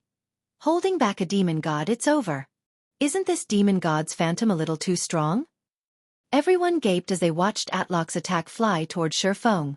That attack was as powerful as a large-scale destruction spell, and it didn't even have a channeling time. It was also the same move Atlock had used to injure the higher Valkyrie and the Tier 4 hero. If not even those two could endure the attack, what chance did a Tier 3 player like Xueqi have of surviving it? Not even a powerful invulnerability skill could save the swordsman now. There was no such thing as a true invulnerability skill in God's domain. The game's so-called invulnerability skills and spells were merely defensive skills and spells that could block an opponent's attack and absorb the damage. However, if the opponent's attack were more powerful than the defensive skill or spell's damage tolerance, players would receive some of the damage. Based on Atlock's displays of power thus far, he definitely had Tier 5 strength. He might even be powerful enough to rival Tier 5 dragons. Not even an NPC's defensive magic array could handle that kind of power. At most, players' current invulnerability skills and spells could block Tier 4 attacks. They'd be utterly useless against Tier 5 attacks. The few horribly unlucky players to encounter Tier 5 beings had tried to use invulnerability skills and spells, yet they had died instantly. The shattered space within the temple rapidly reached toward Xueqi, covering a large enough area that it was impossible to evade. Suddenly, however, golden divine runes appeared around the swordsman, radiating an indescribably sacred feeling. Boom! An intense explosion shook the temple, and the impact shockwave even reached the Hell Legion. Atlock certainly had the power to decimate heaven and earth. Sure enough, this trial is a trap. There's no way players can clear it. Every member of the Hell Legion shook their head and sighed as clouds of dust obscured the temple. If Atlock hadn't used such an unbeatable move, Xueqi might have secured the inferior legendary treasure chest with the help of his higher Valkyrie and Tier 4 hero. Unfortunately, the demon god's phantom was too powerful. Current players had no hope against it. Seeing this, Zero Wing's members wore grim expressions. Xueqi and Zero Wing could recover if he suffered a normal death, but if he died in this temple, he'd have to remake his account. Wait! I see a golden light within the temple. Just as everyone assumed the fight was over, someone noticed a faint, golden glow radiating from within the dusky temple. He blocked it. Hell Rush stared at the settling dust clouds and quickly spotted Xueqi, still standing before the inferior legendary treasure chest. The swordsman was battered and had lost more than half of his HP, but the demon god's attack hadn't slain him. Is he even human? When the other Hell Legions saw this, they were beyond astonished. A Tier 5 dragon could destroy an entire city in one hit, but even after taking an attack of that caliber, Xueqi had survived, only losing a little over half of his HP. His defenses were heaven-defying. You're quite lucky, puny adventurer. You managed to break through at the last moment and strengthen the magic array in that despicable ring of yours, Atlok said, glaring at Xueqi. The mana within the temple then turned frosty. However, your luck ends here. That ring can only save you once. Do you think you can block my next attack? Atlok gripped his axe in both hands and raised it above his head. He closed his eyes and began to gather the ambient mana to his weapon. The gathered mana grew so dense that it soon took on physical form. Black hole. With the axe as its core, a miniature black hole formed above Atlok, swallowing everything nearby. Its incredible gravitational pull twisted space around it, sparing nothing. He still hadn't used his full strength? Xueqi could only watch the demon god's phantom with a bitter smile. As Atlok had said, Xueqi had broken through to the intermediate master magician standard at the last moment and manipulated the 7 luminaries ring's magic array. Even so, absolute domain hadn't been strong enough to block all of Atlok's attack. Worse yet, he couldn't use absolute domain again for another several minutes. Even if he could use the skill right now, it wouldn't be able to stop Atlok's miniature black hole. Run while the demon god is charging his attack. Guild leader. If you let it hit you, everything we've worked for will be over. We'll have plenty of chances to acquire fragmented legendary items in the future. Aqua Rose shouted in the team chat. The demon god's prior attack had already been terrifying, yet the move Atlok was preparing to use had already increased the temperature within a 600-yard radius to a scorching high. This attack was far more powerful than the previous one. If it hit Xueqi, not even ashes would remain. There's 6 seconds left? Hearing Aqua Rose's urgent advice, Xueqi glanced at the loading bar hovering over the treasure chest. What he saw left him speechless.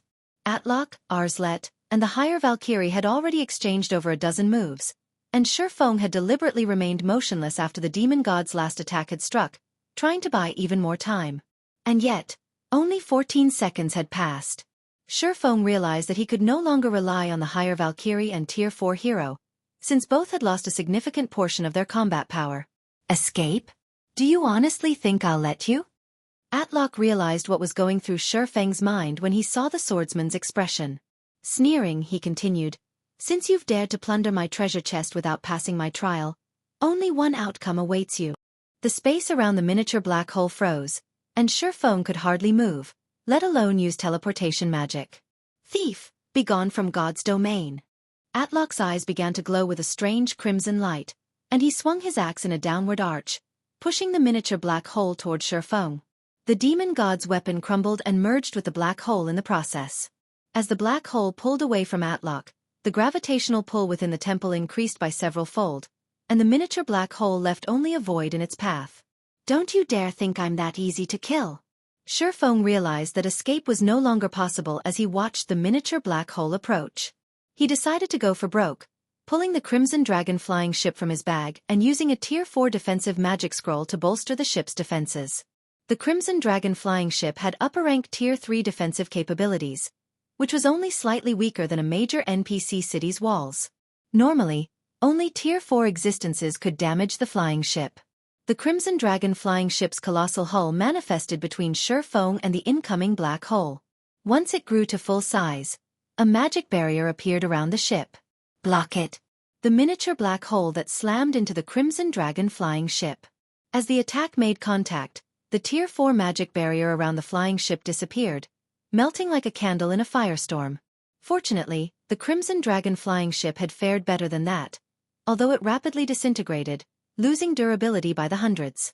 After 3 short seconds, the flying ship's durability had fallen from 5,000 to less than 2,000. Although the flying ship continued to lose durability, the loss slowed. It was clear that the miniature black hole had lost a considerable amount of power. You must block it. Xueqi's anxiety spiked as he watched the Crimson Dragon flying ship's durability fall to 500. If not even the flying ship could block the miniature black hole, it would kill him instantly with how little HP he had remaining. 500. 300. 100. Xueqi thought everything was over the moment the Crimson Dragon flying ship's durability hit 0, but the miniature black hole began to fade away. A short moment later, space within the temple returned to normal. By the time the black hole had disappeared, the inferior legendary treasure chest's activation had ended. Colorful lights filled the entire temple, so dazzling that one could see them from anywhere on the Star Tomb's second floor.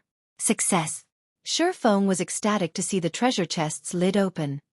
He reached into the chest without any hesitation, grabbing the items and tossing them into his epic spatial bag, one after another, not bothering to inspect them. Read latest chapters at Xueqi World. EU. Despite Xueqi's speed, however, the treasure chest was too large, and the items within weren't organized. Moreover, the treasure chest contained over 20 items. By the time Xueqi collected the 10th item, Atlock was mad with wrath. You'll never leave this place alive, thief! Atlock bellowed. Xueqi heard the sound of shattering chains, and the demon god's phantom grew from Tier 4 to Tier 5.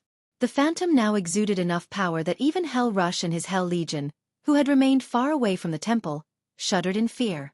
Their instincts screamed at them to flee. Crap! Everyone, run! Xueqi gave Atlock, who was going berserk, a grim look. He hadn't expected the situation to develop like this.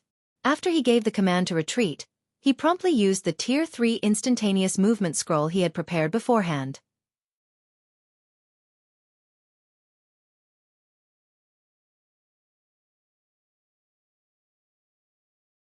Chapter 2494. Legendary event. When Xueqi disappeared, Atlox became even more incensed. You think you can escape my grasp, thief? The demon god's eyes narrowed as he shifted his gaze to the forest's southern end.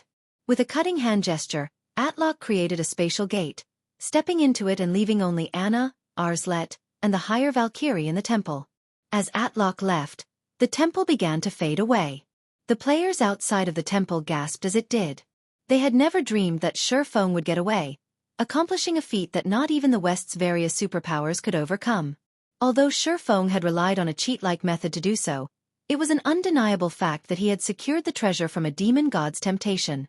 What surprised everyone more, however, was the fact that the demon god's phantom had reached Tier 5 at the very last minute.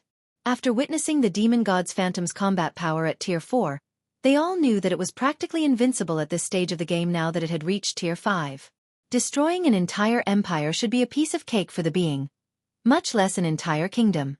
Furthermore, the demon god's phantom had left the temple to chase down Xueqi. The situation was simply absurd. Commander, let's get out of here. If that demon god returns, it won't rest until every last one of us is dead. Thunder Beast urged Hell Rush once Atlock had left through the spatial gate. Even without Xueqi's warning to flee, they knew how dangerous their current predicament was. Retreat! Hell Rush could only sigh as he glanced toward the forest's southern area. Although Xueqi had secured the treasure, a Tier 5 demon god's phantom was now hunting him. Xueqi's chances of surviving were practically non-existent. An enraged Tier 5 demon god was no trivial existence. Not even a Tier 5 dragon would escape Atlock's wrath. While the Hell Legion and Zero Wings experts pulled back to the passage leading to the Star Tomb's first floor, Xueqi, who had fled by using a Tier 3 instantaneous movement scroll, activated disintegration power, forcing himself to Tier 4. He then activated Gale Domain and flew toward the Star Tomb's exit with as much haste as possible, no slower than a flying mount. Before Xueqi had made it 2,000 yards, however, a spatial gate opened in his path, and Atlock emerged. He teleported here directly?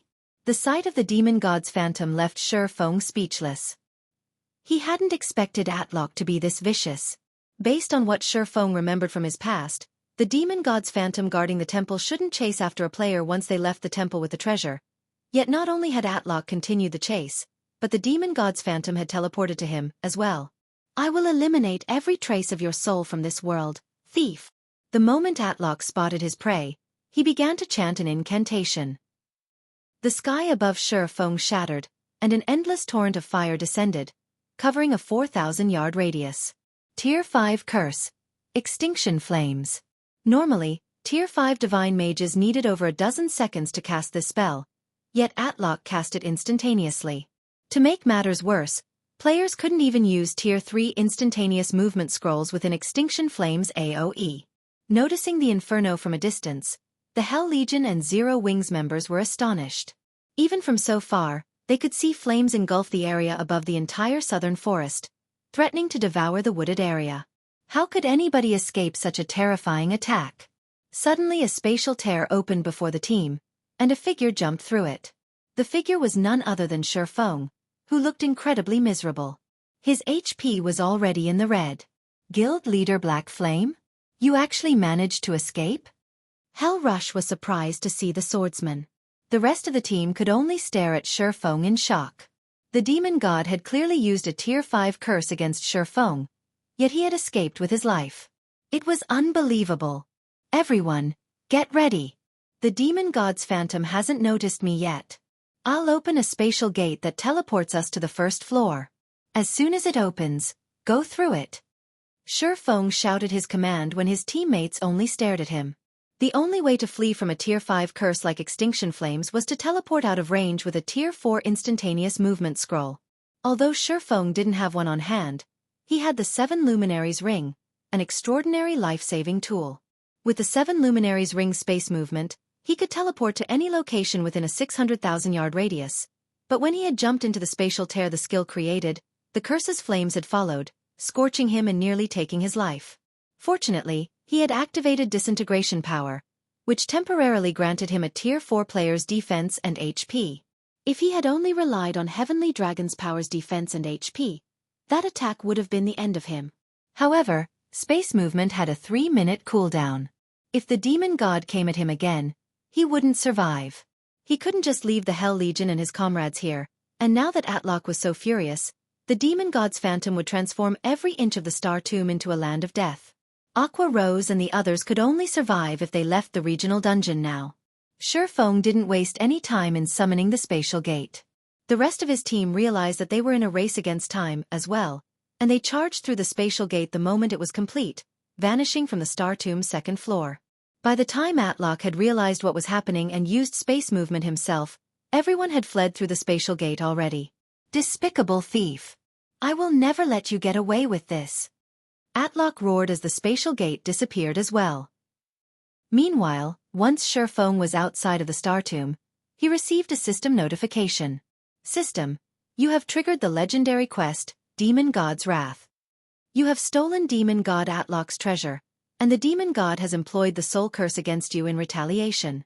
Not only will Demon God Atlok and his kin hunt you, but you will suffer triple the death penalty. In addition, you will lose 1 level every 7 days. Once your level falls below level 100, the Demon God will find you. Quest content. Kill Demon God Atlok's phantom doppelganger. No time limit. Quest reward unknown. As Xueqi received the system notification, everyone else heard the sound of a system announcement. Star Valley Region System Announcement. A player has triggered Star Valley's legendary event, Demon God's Wrath. A Demon God Shrine will activate in Star Valley in 1 day. Players will have the opportunity to receive the Demon God's legacy at that time. The system announcement repeated 3 times, and all players within Star Valley heard it clearly. For a time, an uproar shook Star Valley to its very core. Chapter 2494. Legendary event. When Xueqi disappeared, Atlox became even more incensed. You think you can escape my grasp, thief? The demon god's eyes narrowed as he shifted his gaze to the forest's southern end. With a cutting hand gesture, Atlok created a spatial gate, stepping into it and leaving only Anna, Arslet, and the higher Valkyrie in the temple. As Atlok left, the temple began to fade away. The players outside of the temple gasped as it did. They had never dreamed that Xueqi would get away, accomplishing a feat that not even the West's various superpowers could overcome. Although Xueqi had relied on a cheat-like method to do so, it was an undeniable fact that he had secured the treasure from a demon god's temptation. What surprised everyone more, however, was the fact that the demon god's phantom had reached Tier 5 at the very last minute. After witnessing the demon god's phantom's combat power at Tier 4, they all knew that it was practically invincible at this stage of the game now that it had reached Tier 5. Destroying an entire empire should be a piece of cake for the being, much less an entire kingdom. Furthermore, the demon god's phantom had left the temple to chase down Xueqi. The situation was simply absurd. "Commander, let's get out of here. If that demon god returns, it won't rest until every last one of us is dead." Thunder Beast urged Hell Rush once Atlock had left through the spatial gate. Even without Xueqi's warning to flee, they knew how dangerous their current predicament was. "Retreat!" Hell Rush could only sigh as he glanced toward the forest's southern area. Although Xueqi had secured the treasure, a Tier 5 demon god's phantom was now hunting him. Xueqi's chances of surviving were practically non-existent. An enraged Tier 5 demon god was no trivial existence. Not even a Tier 5 dragon would escape Atlock's wrath. While the Hell Legion and Zero Wings experts pulled back to the passage leading to the Star Tomb's first floor, Xueqi, who had fled by using a Tier 3 instantaneous movement scroll, activated disintegration power, forcing himself to Tier 4. He then activated Gale Domain and flew toward the Star Tomb's exit with as much haste as possible, no slower than a flying mount. Before Xueqi had made it 2,000 yards, however, a spatial gate opened in his path, and Atlock emerged. He teleported here directly? The sight of the demon god's phantom left Xueqi speechless. He hadn't expected Atlock to be this vicious. Based on what Xueqi remembered from his past, the demon god's phantom guarding the temple shouldn't chase after a player once they left the temple with the treasure. Yet not only had Atlock continued the chase, but the demon god's phantom had teleported to him, as well. "I will eliminate every trace of your soul from this world, thief." The moment Atlock spotted his prey, he began to chant an incantation. The sky above Xueqi shattered, and an endless torrent of fire descended, covering a 4,000-yard radius. Tier 5 Curse. Extinction Flames. Normally, Tier 5 Divine Mages needed over a dozen seconds to cast this spell, yet Atlock cast it instantaneously. To make matters worse, players couldn't even use Tier 3 instantaneous movement scrolls within Extinction Flames AoE. Noticing the inferno from a distance, the Hell Legion and Zero Wings members were astonished. Even from so far, they could see flames engulf the area above the entire southern forest, threatening to devour the wooded area. How could anybody escape such a terrifying attack? Suddenly a spatial tear opened before the team, and a figure jumped through it. The figure was none other than Xueqi, who looked incredibly miserable. His HP was already in the red. "Guild Leader Black Flame? You actually managed to escape?" Hell Rush was surprised to see the swordsman. The rest of the team could only stare at Xueqi in shock. The demon god had clearly used a Tier 5 curse against Xueqi, yet he had escaped with his life. It was unbelievable. "Everyone, get ready. The demon god's phantom hasn't noticed me yet. I'll open a spatial gate that teleports us to the first floor. As soon as it opens, go through it." Xueqi shouted his command when his teammates only stared at him. The only way to flee from a Tier 5 curse like Extinction Flames was to teleport out of range with a Tier 4 instantaneous movement scroll. Although Xueqi didn't have one on hand, he had the 7 Luminaries Ring, an extraordinary life-saving tool. With the 7 Luminaries Ring space movement, he could teleport to any location within a 600,000-yard radius.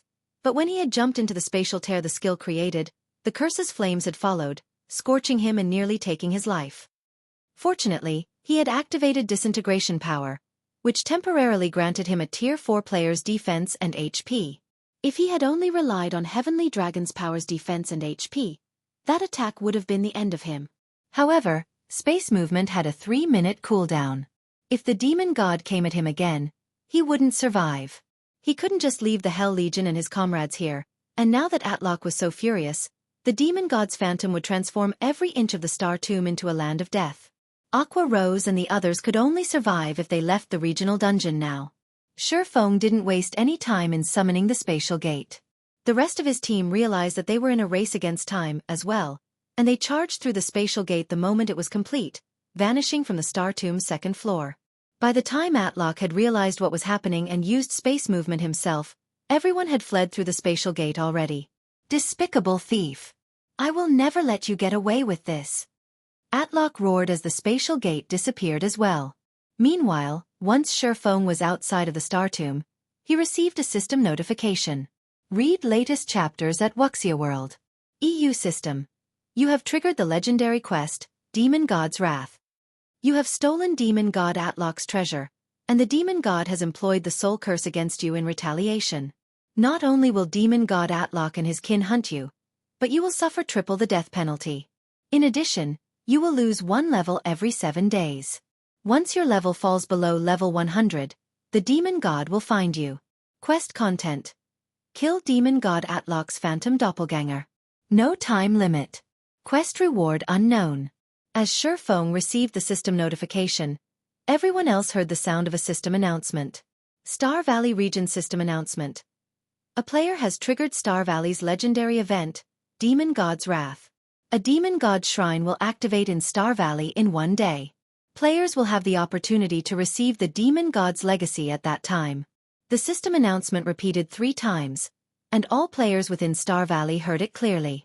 For a time, an uproar shook Star Valley to its very core.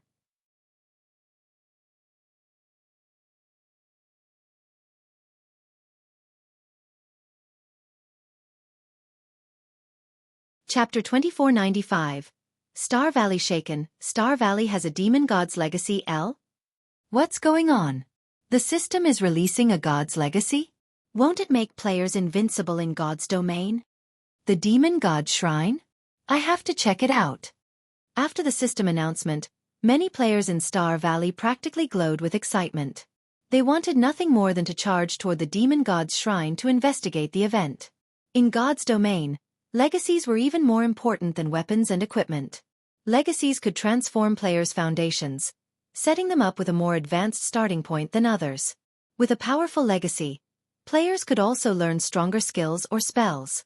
They could even obtain top-tier weapons and equipment that were specific to their legacy. An ordinary legacy could boost an ordinary player into the ranks of experts.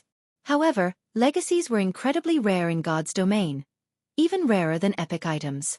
Most importantly, legacies weren't publicly available. Players could only obtain one through luck. And yet, not only did the Demon God Shrine offer a legacy to the general public, but the system had also declared that it was a Demon God's legacy. This wasn't just some random legacy, barely related to the Demon God. Why wouldn't players go crazy over this news? God's legacies were the highest-ranking legacies in God's domain. Even the various super guilds big shots dreamed of obtaining one. Unfortunately, God's legacies were so rare that players could only find them if they were truly lucky. While the players in Star Valley were in an uproar, news had reached the various superpowers. What? A Demon God's legacy? Someone has managed to uncover a Demon God's legacy? Look into this matter immediately. Find out who was responsible for activating the Demon God's Shrine. That player must have more details about the development. I want all of our guild's Tier 3 experts sent to Star Valley immediately. We must secure the Demon God's legacy before the other powers. The various superpowers went mad when they learned of the Demon God's Shrine, dispatching organized expert teams to Star Valley. They also ordered investigations into the player responsible for activating the shrine. For a time, the various powers experts and independent experts flooded Star Valley. While all of these players gathered, hunting for the Demon God Shrine, silence reigned over the Hell Legion, which rested a short distance away from the Star Tomb. None of them were sure whether they should congratulate Xueqi or pity him. None were more familiar with the situation than they were. Xueqi was responsible for activating the Demon God Shrine in Star Valley and for the availability of a god's legacy, yet he couldn't have anything to do with it. This legendary event was the main god system's way of ridiculing the swordsman. The situation also changed what they understood about God's domain. Xueqi had already turned their understanding of the game upside down, yet this legendary event had gone beyond that. Despite contributing the most to this legendary event's activation, Xueqi had the lowest chance of obtaining the event's reward. It almost seemed like the demon god, Atlock, were deliberately spiting Xueqi for his wit.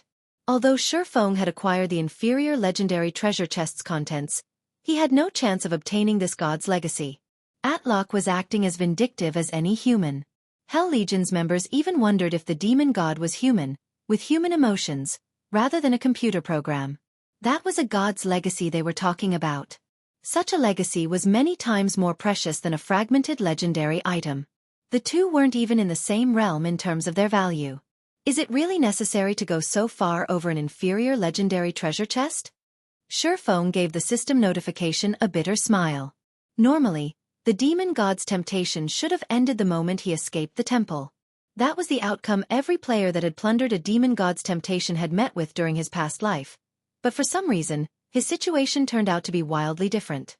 Not only had the demon god continued to chase him after he had left the temple, but Atlock had even posted a bounty on his head. He had even offered a god's legacy as the bounty's reward. This was just absurd.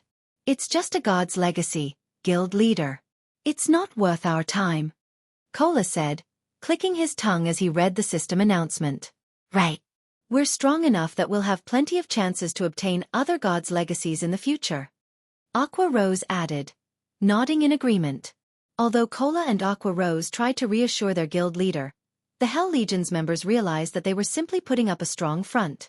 They were talking about a god's legacy, after all. Only the most fortunate players had a chance to obtain one? Moreover, based on how this event had been triggered when Xueqi slipped through Atlock's grasp, the requirements to obtain the legacy likely involved targeting Xueqi. NPCs often hunted down gods' domains players, but since the gods couldn't appear on the continent right now, Atlock was forced to post a bounty. Guild leader Black Flame, you don't need to be concerned about this. The demon god might be using a god's legacy as bait, but obtaining it will likely be a major challenge. This might even be another of the demon god's traps. At least you managed to get your hands on the treasures in that chest, Hellrush said, trying to console Xueqi. Thank you for your concern, Commander Rush, but I don't really mind the situation, Xueqi said, smiling at Hellrush when he saw the man's pity. He didn't actually care that Atlock had placed a bounty on his head. He was far more concerned about the triple death penalty and weekly level reduction, but as long as he took extra care and maintained his leveling speed, the penalties shouldn't pose a problem. While the demon god's legacy might be more valuable than a fragmented legendary item, perhaps even more than a legendary item, he had no desire for it. Atlock's legacy was on par with Aqua Rose's sea god's legacy. At most, it was a peak legacy.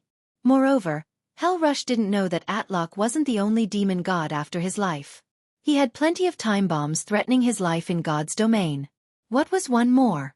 If offending a demon god meant that he could get his hands on a fragmented legendary item, he didn't mind offending a few more. None of the Hell Legion's members believed Xueqi's claim, however. They had all witnessed the swordsman's strength.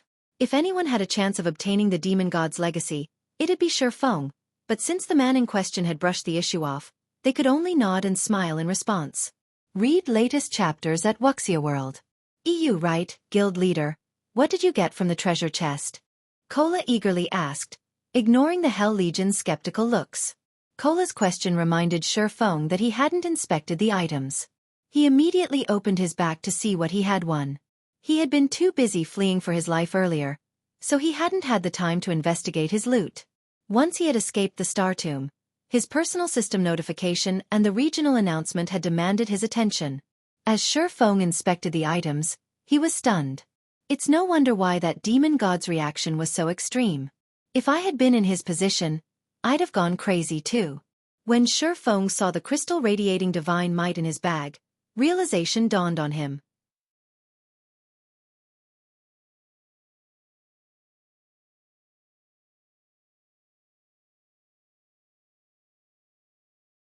Chapter 2496. Inferior Legendary Treasure Chests Treasures. What's wrong, guild leader? Aqua Rose asked, curious when she saw Xueqi's odd expression. They had gone to great lengths to loot the shrine's treasure chest. If the items weren't valuable, they'd have suffered a great loss. It's nothing. I'm just surprised by how excellent our harvest is, Xueqi said, chuckling. Not only did we obtain a few legendary materials and the Star of Light I was after, but we've also obtained an epic weapon set, a fragmented legendary item, and a dark gold set equipment forging design. Xueqi then shared the information on the several weapons, equipment, and design he had obtained in the team chat. He had no intention of the items. Absolute Shadow, Dagger Main Hand, Epic rank. Level 100. Level 150 equipment requirement. Strength 2 3 attributes adjust according to user's level. Attack power plus 6325. Level 100. Strength plus 422. Agility plus 376. Endurance plus 350. Attack speed plus 18. Attacks carry the power of shadows. During attacks, reduce target's defense by 30%. 35% chance to cause 270% damage. 10% chance to trigger Shadow Raid, increasing user's attack speed by 40% for 3 seconds. When equipped, main attribute increased by 10%. Secondary attributes increased by 8%. Reaction speed increased by 10%. All of weapon skills effects increased by 10%. Completion rate with all weapon skills increased by 2%. Ignore levels plus 10. Additional passive skill, Shadow Strike. Every attack accumulates 1 point of shadow energy, independent from sub-absolute shadow. When 12 points of shadow energy have been accumulated, all shadow energy will automatically release, increasing user's strength by 100%. Set effect when both main and sub-absolute shadow are equipped. Main attribute increased by an additional 15%. Secondary attributes increased by an additional 10%. Physique increased by an additional 15%. Gain the finishing skill, Dark Dance. Dark Dance. When activated, user enters stealth and attack speed increases by 20%, and movement speed increases by 30%. User leaves stealth if attacked or attacking. Duration, 15 seconds cooldown, 10 minutes, absolute shadow. Dagger, subhand, epic rank, level 100, level 150 equipment requirement. Strength 2100 attributes adjust according to user's level. Attack power plus 5725. Level 100, strength plus 385. Agility plus 355. Endurance plus 324. Attack speed plus 16. Attacks carry the power of shadows. During attacks, armor penetration increased by 20%. 25% chance to cause 300% damage. 15% chance to trigger Phantom Strike, creating an impact equivalent to 120% of user's strength to a 3 by 15 yard area. When equipped, main attribute increased by 10%. Secondary attributes increased by 7%. Reaction speed increased by 10%. All of weapon skills effects increased by 10%. Completion rate with all weapon skills increased by 2%. Ignore levels plus 10. Additional passive skill, Frenzied Shadow. Every attack accumulates 1 point of shadow energy, independent from main absolute shadow. When 30 points of shadow energy have been accumulated, all shadow energy will automatically release, increasing user's attack speed by 30% for 3 seconds. Magic Light Pendant. Necklace. Fragmented legendary rank. Equipment requirement. Intelligence 2000. Vitality 2100 attributes adjust according to user's level. When equipped, all attributes increased by 35%. Obtain Magic Light Body, increasing physique and mana affinity by 30%. Additional passive skill 1, Mana Draw. Draws mana from the environment to recover user's mana. User regenerates 1% of their maximum mana every 5 seconds. Additional passive skill 2, Mana Heart. All spell effects increased by 30%. All casting time reduced by 25%. All spell completion rates increased by 5%. Additional active skill, Mana Recharge. Forcefully elevates all spell effects by 1 tier, to a maximum of tier 5, for 12 seconds. Cooldown, 3 hours, Dark Demon Set Forging Design, Dark Gold Rank, Set Level. Level 110, Level 125 6-piece set. Dark Demon Gauntlets, Dark Demon Breastplate, Dark Demon Helmet, Dark Demon Leg Guards, Dark Demon Boots, Dark Demon Bracers. Class restriction. Plate Armor classes. Set effect, 4-piece effect. Increases main attribute by 10% and all skill completion rates by 3%. 6-piece effect. Increases physique by 20%. Upgrades physical armor to magic armor.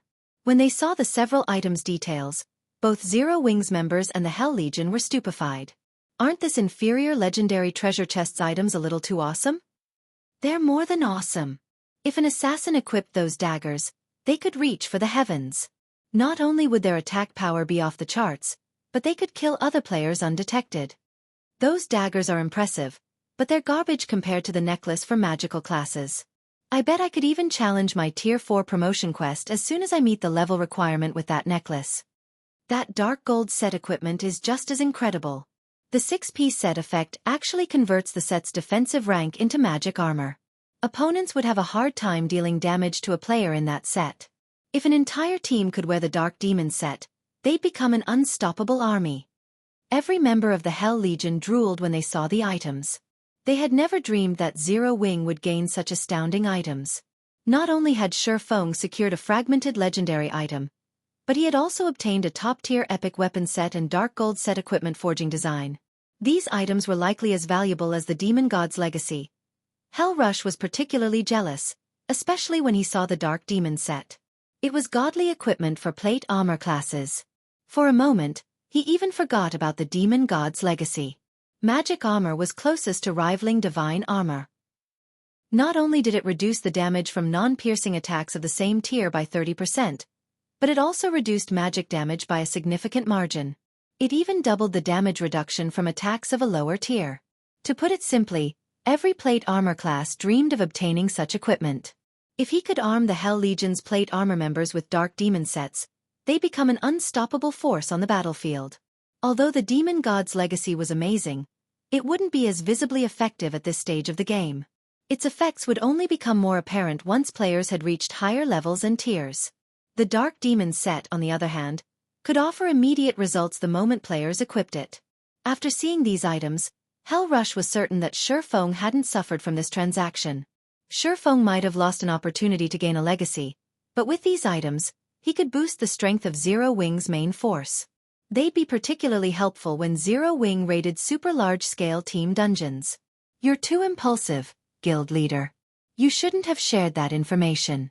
Now, it won't be long before the various superpowers find out about those items. Some of them will try to take them from us, especially aiming for that magic light pendant. I'm afraid that the various superpowers' magical class experts will do everything in their power to get their hands on it, Aqua Rose scolded. She had felt a little exasperated when Xueqi had shared the weapons and equipment's details with the Hell Legion's members. She realized that Xueqi wanted to reassure that Zero Wing hadn't suffered, but exposing a fragmented legendary item like the magic light pendant was unwise.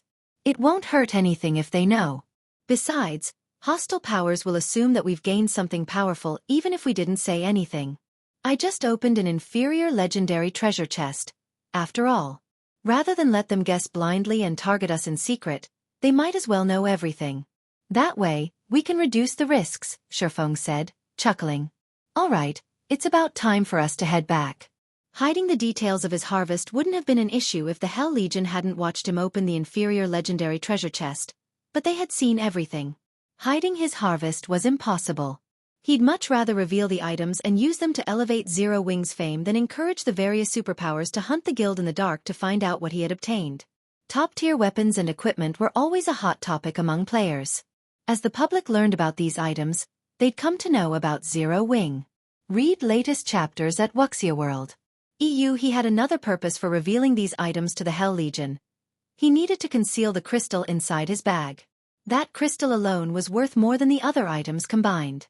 Even high-tiered NPCs would try to take the crystal from him if they found out about it. He wouldn't even be surprised if an NPC attacked within an NPC city. This crystal was actually a god's heart, something even more precious than legendary items. The small crystal was enough to cause an uproar across all of God's domain. Xueqi didn't even dare to appraise the crystal at the moment, much less take it out of his bag.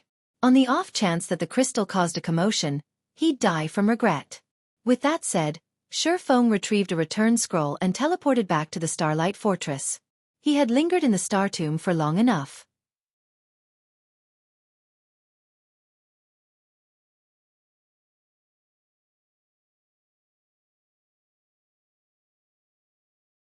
Chapter 2497. Changes to the Starlight Fortress Star Valley. Starlight Fortress. As Xueqi and the others returned to the Starlight Fortress, they were surprised by the sight that greeted them. Players now crowded the previously unpopular Starlight Fortress, and some hadn't even reached level 100 yet. These players hawked their wares from the fortress's streets, selling all kinds of resistance potions and equipment.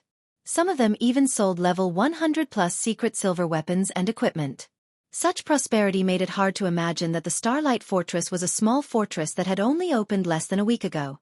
It looked more like a medium fortress that had been open to the public for several months. Why are so many players here? Thunder Beast was stunned and confused as he glanced at the crowded streets. He knew that very few players, other than Divine Tribe and his team, had been in the fortress before they had left on their expedition. The Starlight Fortress's entrance fee and general expenditures were exorbitant, after all. Remaining in the fortress for one extra day alone cost players another magic crystal. Not even experts like him could tolerate such a high price, not to mention normal players. With how Xueqi ran the fortress, Thunder Beast thought he would be fortunate to earn enough to sustain the fortress's daily operations. But contrary to his expectation, the Starlight Fortress practically overflowed with wealth, most of which came in the form of magic crystals. This fortress was almost more profitable than a Grade 3 or vein. The situation even astonished Hell Rush. Even if the Demon God Shrine has attracted quite a few players to Star Valley, the Starlight Fortress shouldn't have developed so quickly. What exactly happened here? Hell Rush watched the players wander the fortress's streets in confusion. He had expected the Starlight Fortress to become a popular location in Star Valley. Not many on the Western continent could resist the temptation of a demon god's legacy, and if they wanted to obtain it, they had to spend some time in the area. There was no denying that the Starlight Fortress was the best resting spot in Star Valley. The cost of living in the fortress might be incredibly high, but compared to a demon god's legacy, the cost was practically negligible. However, less than half an hour had passed since the system announcement. How had so many players gathered in the fortress in less than 30 minutes? Commander, I think the mana here has changed. Since we've arrived, my mana affinity has increased, a Tier 3 elementalist informed Hell Rush. I can even sense a significant amount of the 3 supreme elements in the fortress's ambient mana. The 3 supreme elements? Doesn't that mean that this environment can rival that of ancient times? Hell Rush couldn't help his growing excitement. Ordinary players wouldn't have a clue about the environment of ancient times or its effect on players, but as the Hell Legion's commander, he understood much about God's domain. If the Starlight Fortress's environment resembled that of ancient times, the players resting in the fortress would have a much easier time unlocking their mana body's potential.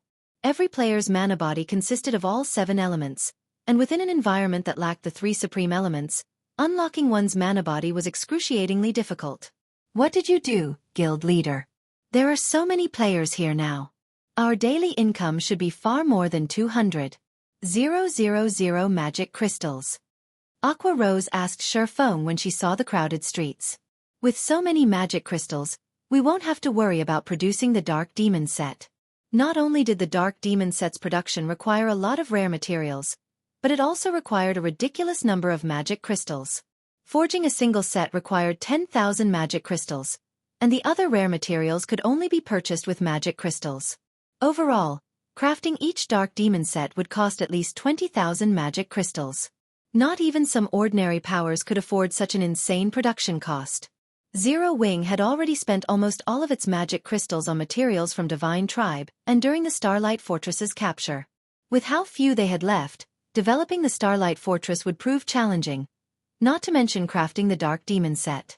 The Starlight Fortress operated like a giant machine that relentlessly devoured magic crystals. Just keeping the fortress's magic array running was a huge expenditure, to say nothing of the summoning tower and fortress prison. Overall, the Starlight Fortress cost a minimum of 30,000 magic crystals per day. Zero Wing had already been forced to borrow magic crystals from Divine Tribe to sustain the fortress.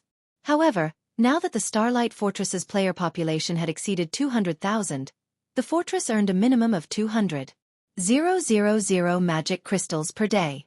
Even after deducting the fortress's various expenditures, Zero Wing would earn more than 100,000 magic crystals in daily profit. Over 100,000 magic crystals of pure profit. Zero Wing wasn't even capable of earning so many magic crystals per day, even with Stone Forest City, Zero Wing City, and the guild's several Orvanes. I haven't done anything. Players are just becoming more perceptive, Xueqi said, chuckling at Aqua Rose's excitement. The Starlight Fortress was an ancient fortress. Once it opened to the public, it would gradually attract the 3 supreme elements from its surroundings to recreate its original environment. However, this was a very long and arduous process. It would still take some time before the fortress had an environment that could rival that of ancient times. Even so, the feature was incredibly precious to God's Domain's players. The environment wouldn't only be useful to players trying to unlock their mana body's potential. It would also help as players tried to climb through the tiers. As players aimed for higher tiers, they had to have a basic understanding and control of the 7 elements. Without this control and knowledge, they'd always be weaker than others of the same tier. As for the matter of the Dark Demon set, he had been nursing a headache over the issue as well. Forging a few sets might not be much of an issue, but if he wanted to mass-produce the Dark Demon set, he'd need enough magic crystals to give the various superpowers heart attacks. Fortunately, the Starlight Fortress had been developing wonderfully while he'd been gone. Without this progress, he would have only been able to stare at the forging design. While he had solved the problem of materials, however, he still needed sufficient manpower. He couldn't do it all by himself. He would need at least 2 other advanced master forgers to ensure a reliable success rate when Happy faced the Dark Demon set. The cost of failure would even be enough to put a first-rate guild in the red. Suddenly, a party of level 106 plus peak experts, led by a beautiful woman, approached Xueqi. The graceful woman was none other than Phythalia, the Divine Hymn Legion's commander. Surprisingly, Phythalia had lost a level, falling to level 106, and a faint, deathly aura surrounded her, signifying that she was currently in a weakened state. The revelation shocked Xueqi and the others. "I've finally found you, Guild Leader Black Flame," Phythalia said with a somber expression. "Has something happened?" Xueqi replied with a question. Communication between those within the Star Tomb and those outside of it was severed. To contact players on the other side, one would have to do so through offline means. However, Xueqi hadn't been worried with Divine Tribe's forces and the Silver Divine Dragon protecting the Starlight Fortress, and as such, he hadn't left any of his guild's experts behind in the fortress. Mythology's people arrived. Not only have they demanded that Divine Tribe hand over the temporary residents, but they've also demanded that Zero Wing surrender 51% of the Starlight Fortress's shares, Phythalia said. "What about your level?" It didn't surprise Xueqi that a super guild like Mythology had set its sights on the Starlight Fortress, but he was surprised to see that Phythalia had lost a level. "It's nothing. I fought Mythology's people and lost," Phythalia explained. "That's what I want to talk to you about. I don't know what kind of power Mythology's members have obtained, but they can completely conceal their auras. Even when they fought inside the fortress, the Divine Dragon needed some time to sense them. If Mythology causes more chaos in the fortress, I'm afraid that we won't be able to contain it. Even you weren't a match for them." Hell Rush was stunned to hear about the recent events. Read latest chapters at Wuxia World. Hell Rush knew how strong Phythalia was. She was definitely as strong as he was. Even Mythology's old monsters should have a difficult time defeating her, and her guards followed her everywhere. Logically, no one should be powerful enough to kill her. They have a way to conceal their auras? Xueqi fell into deep thought for a moment. He was aware of plenty of methods to conceal one's aura in God's domain, but none of those methods could hide one from a divine dragon, even for a short time. Mythology's people also asked me to relay a message. They've said that they will show up once more after the demon god shrine has activated and hope that Zero Wing will have considered their proposal carefully. If Zero Wing refuses to cooperate, it will have to bear the consequences. Phythalia had a huge headache over the situation. The group of players Mythology had sent to the fortress was incredibly powerful, and they could completely hide their auras. If a fight broke out between them, the Starlight Fortress would pay the price.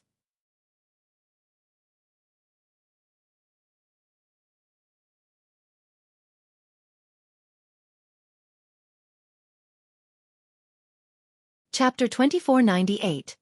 God's Heart. As Phythalia finished speaking, silence fell. Hell Rush frowned at hearing the news. Mythology is being too arrogant. Do they think Netherworld Empire is powerless? Thunder Beast, who stood nearly 3 meters tall, bellowed in rage. This was infuriating. Not only had Mythology extorted Zero Wing with its declaration, but it also ignored Netherworld Empire. The public had long since learned of Netherworld Empire's partnership with the Starlight Fortress. Every superpower on the Western continent knew of it. Naturally, there was no way a super guild like Mythology hadn't heard. And yet, Mythology demanded 51% of the Starlight Fortress's shares. Not even Netherworld Empire had any of the fortress's shares. By demanding 51% of the fortress, Mythology had essentially declared that it was more powerful and important than Netherworld Empire. Phythalia, do you know who's leading the team from Mythology? Hell Rush asked in a frosty tone. It seems it's been so long since our last battle that mythology's people have forgotten about the Hell Legion. The temperature around the group dropped as Hell Rush spoke. The ambient mana began to freeze as if reacting to his emotions. Obviously, Hell Rush's mana control was already considerable. Commander Rush, you mustn't act rashly. These people belong to a newly formed team from mythology. Their leader is a young, silver-haired man. He only looks to be around 22 or 23, and he has already replaced Trembling Hand as the first vice-commander of mythology's strongest trump card legion. All of his teammates are roughly the same age, but they're all incredibly strong. Not even our team's strongest assassin is as fast as they are. They move like ghosts. When they had appeared behind me, I hadn't noticed their presence at all. Phythalia elaborated when she realized that Hell Rush intended to pick a fight with these mythology members. Their team will be especially difficult to take down in the fields. She understood Hell Rush's rage, but this team had a little over a dozen players, and they could all vanish without a trace. If the Hell Legion fought these players in the Starlight Fortress, they might be fine, but the Legion would only be running towards its death if it tried to take them on in the fields. With the complex terrain in the fields, not being able to sense one's opponent would leave one blind. Even if Hell Rush and the others were strong, those mythology members were exceptionally fast. Pinning down just one of those players would require 5 or 6 peak experts at the very least. And there were over a dozen of those experts. When these players had attacked the dozens of peak experts under her command, she hadn't been able to stop them. These mythology members targeted a single player before fleeing once they killed their mark. It was easy to imagine how formidable they'd be out in the fields. He's replaced Trembling Hand. How is that possible?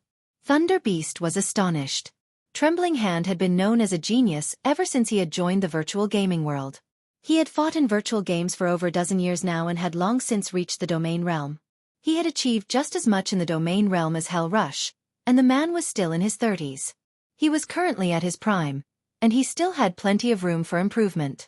The various superpowers upper echelons all believed that Trembling Hand was the most likely player to become the commander of mythology's strongest trump card legion, and yet, he had lost his position as first vice-commander to a youth. Even Hell Rush wore a grim expression after hearing the news. It's no wonder why they dared to spout such nonsense. It seems they're not all talk after all. Hell Rush thought, his eyes narrowing as he thought about how to deal with these people. If what Phythalia said was true, this would be a major problem. There were only a few members of the Hell Legion who could go up against Trembling Hand. None of the rest of the Legion's members would last very long against him. Meanwhile, the youth Phythalia mentioned could evade detection and was even stronger than Trembling Hand. If that were true, none of the Hell Legion's members would last more than a handful of moves against this silver-haired youth. Unless the target had an invulnerability skill or spell, not even Hell Rush could help before the youth executed 3 or 4 moves. Meanwhile, if this youth wanted to escape, they'd need at least 20 peak experts to stop him. And that was assuming that these experts didn't lose sight of the young man. Commander Phythalia, do you have a record of their entry and exit from the fortress? Xueqi asked. No. They seemed to have just appeared, and based on their behavior, they had no issue slipping past the gate security. Not even the Tier 3 NPCs noticed them, Phythalia said, shaking her head. Divine Tribe had stationed some of its Tier 3 personal guards to manage the Starlight Fortress's front gate, but when she had checked the NPC's asterisk records, there was no mention of the players from mythology. It was as if these people had appeared out of thin air. Stopping these players at the fortress's gate wasn't even possible. This is interesting, Xueqi said, smiling. Interesting. Phythalia could not help but roll her eyes. For a moment, she wondered if Xueqi understood the severity of this situation. With the ability to enter and leave the Starlight Fortress freely, no one could stop these players from causing chaos within the Starlight Fortress. The Starlight Fortress had just taken off. If chaos ensued inside, it would spell tragedy for the fortress's development. Nobody wanted to remain in an unsafe location, especially when important resource transactions were involved. Of course. Leave the rest to Zero Wing, although I will have to continue to trouble you regarding the fortress's daily security, Commander Phythalia, Xueqi said as he nodded confidently. If this had happened before he had obtained a god's heart, these ghost-like experts would have been a huge headache for him.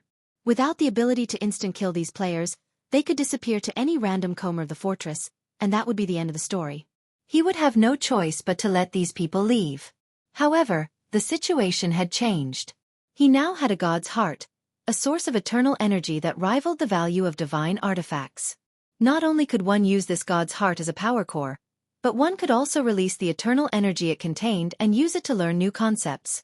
It was the best item when trying to comprehend new information. Eternal energy was an even more powerful energy than mana. Only the gods could use and gather the energy, and even they struggled to collect it. Since the gods had long since removed themselves from the world, finding eternal energy had become incredibly difficult in God's domain, even for Tier 5 NPCs, who stood at the apex of this world. A single, small drop of concentrated eternal energy would be enough to incite an all-out brawl between Tier 5 NPCs and Tier 6 God-ranked players. Meanwhile, the god's heart in Xueqi's bag was a condensed form of eternal energy, which not even an empire's entire wealth could buy. Initially, Xueqi had wanted to learn the rest of the memory crystal's content once he had returned to the eastern continent and found an ideal venue for studying the information. Tier 3 players' foundations were their mana bodies, and only by unlocking his epic mana body's potential could he display his full strength. He'd then be able to explore the maps that contained Solomon's sword's remaining fragments. Hence, he needed a location that could help him gain the most benefit from the Iliades memory crystal. However, now that he had a god's heart, he wouldn't have to go to such great lengths to learn the crystal's contents. Once he found enough privacy to take the god's heart from his bag without exposing it to others, he could create his own venue, the best in God's domain. Fortunately, the Fortress Lord's mansion was the perfect location. Xueqi then parted ways with Phythalia and the others, making his way to the mansion. Phythalia was dumbfounded as she watched Xueqi and Zero Wings members walk away. She couldn't fathom what was going through the swordsman's mind. At such a crucial moment, Xueqi had reacted similarly to Hell Rush, intent on taking his anger out on these mythology players. "What should we do now, Commander?" the Tier 3 shield warrior beside Phythalia asked. "The ruckus mythology caused has already scared plenty of merchant players away.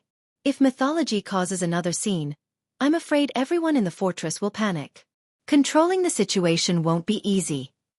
Read latest chapters at Wuxia World. Forget it. I don't care anymore. Let mythology's people cause a scene if they want. Once Zero Wings people realize how severe the situation is, we should be able to curb mythology's experts as long as our 3 guilds work together, Phythalia said as she massaged her forehead. She had already learned that trying to dissuade Xueqi from doing anything foolish was a waste of time. She might as well let him try whatever he had planned. Once he failed, he'd approach Divine Tribe to work on a solution together. There's no need for such pessimism, Commander Phythalia. Who knows? Guild leader Black Flame might actually be able to show these mythology members who's boss. Zero Wings' strength is the real deal. Even if Zero Wings players can't stop mythology's experts completely, they should be able to give them a run for their money, Hellrush said, attempting to console Phythalia. Hellrush didn't think Zero Wing had enough power to take out this team from mythology by itself either. But with experts like Fire Dance and her comrades, they should be able to give mythology a huge headache for their trouble.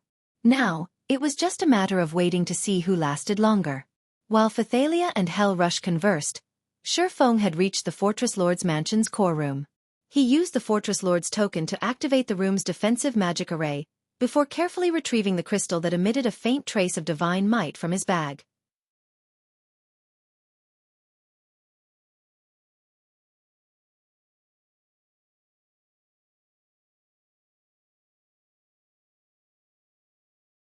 Chapter 2499.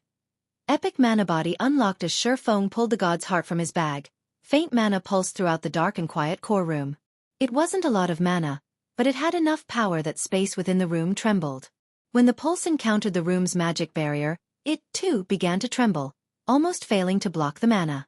Sure enough, a god's heart is intensely powerful. I only took it out of my bag, and it nearly felled the room's magic barrier. Xueqi stared at the magic barrier around the room, astonished. Fortunately, he was within an ancient fortress's core room. This magic barrier was far stronger than ordinary versions. Even mythic monsters would have an extremely hard time trying to destroy it. Had he retrieved the god's heart in any other location within the Starlight Fortress, the barrier wouldn't have been able to contain the mana pulse. The energy would have escaped and caught the attention of everyone within the fortress. However, this pulse of mana had also substantially increased the mana density in the room. A gentle layer of mist now filled the core room. If players trained here, they'd likely be able to practice bronze combat techniques without rest. they could train to their heart's content. Following which, Xueqi activated omniscient eyes to appraise the god's heart. Augustus's damaged heart. Inferior divine artifact rank material. This is the barbarian god Augustus's heart and crystallization of eternal energy. When Augustus had fallen, the demon god, Atlok, had secured his heart and repeatedly modified it. Once one has activated the magic array engraved on the heart, the user will be exposed to dense eternal energy for 12 hours. The magic array will require 3 months to recover after each activation. Restoring the magic array's eternal energy is possible by sacrificing one god crystal. Amazing! Atlok had transformed a consumable god's heart into a tool that can supply endless eternal energy. When Xueqi read Augustus's heart's description, he was shocked. Gods' hearts were typically one-time use consumables. When players released the eternal energy contained within, the god's heart would release all of its energy. Eventually, the god's heart would run out of eternal energy and fade from existence. Only a few Tier 5 NPCs could control the release of eternal energy from a god's heart, allowing them to use the item multiple times. Even so, they couldn't change the fact that the god's heart would vanish when it ran out of eternal energy. And yet, Atlok had successfully modified Augustus's heart, transforming it into a tool that could offer endless eternal energy. Xueqi had certainly hit the jackpot this time. It was no wonder why Atlok was so determined to kill him, even using a demon god's legacy as bait. Although one could only use the modified Augustus's heart for 12 short hours, it was more than enough time for players. The only major flaw was the 3-month cooldown. Even so, Augustus's heart was unbelievably amazing. Players would encounter countless roadblocks on their road to higher tiers in God's domain, and it wasn't possible to overcome all of these roadblocks at once. Players would have to face them, one after another. The Tier 3 mana body and Tier 4 mana control were 2 examples. However, Xueqi could overcome them all with Augustus's heart. Moreover, he could use a god crystal to circumvent the cooldown. He was immensely satisfied with his latest endeavor. If word of Augustus's heart spread, all of God's domain would go into a frenzy, including both players and NPCs. Xueqi took a moment to suppress his excitement and began to activate the magic array within Augustus's heart. He was prepared to accept the Heavenly Blue Saint's mana body legacy. However, Xueqi frowned when he examined the array. This magic array was more complex than any he had encountered before. Manipulating it would be intensely challenging, even now that he had become an intermediate master magician. A basic master magician would have no chance of activating this magic array. Sure enough, the main god system won't just hand players so much power. Xueqi gave the magic array a bitter smile. He had wanted to use the god crystals he had on hand to help Kola and the rest unlock their mana body's full potential once he had done so himself. The sooner they did so, the more they would benefit in the future. However, it seemed that wouldn't be possible. Activating Augustus's heart's magic array would be absolutely impossible unless one had become an intermediate master magician. His dream of forming an army of powerful experts had just shattered. Becoming a master magician in God's domain was far easier than becoming a master forger, yet very few players were capable of accomplishing the feat naturally. Reaching every subsequent rank after becoming a basic master magician was incredibly difficult, even more so than rising through the ranks after becoming a master forger. In all of Zero Wing, only Aqua Rose and Violet Cloud had high chances of becoming basic master magicians. Everyone else would still have a long road ahead of them, and 2 players simply weren't enough to form an army. Shaking his head, Xueqi banished his thoughts and began to focus on learning and decoding the magic array. 10 minutes. 20 minutes. 40 minutes. As he completed the final strand of mana's trajectory, Augustus's heart lit with a colorful glow. Streams of purple mist then flowed from the item and into Xueqi. Suddenly, Xueqi felt incredibly comfortable, and his mind was unprecedentedly clear. The eternal energy proved many times more effective than the densest mana. Wasting no time, Xueqi retrieved the memory crystal Iliade had given him and started to study her legacy on the mana body. The goddess's mana body technique was more complex than her mana technique legacy. Not only did it contain information on mana and the methods to control it, but it also contained concise information on the structure of mana bodies. According to Iliade's research, the higher a mana body's rank was, the more complex it would be.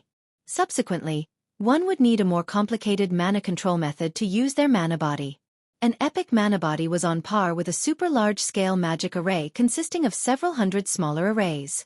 There were many ways to control this super large-scale magic array, but only one would give a player full control over the entire array.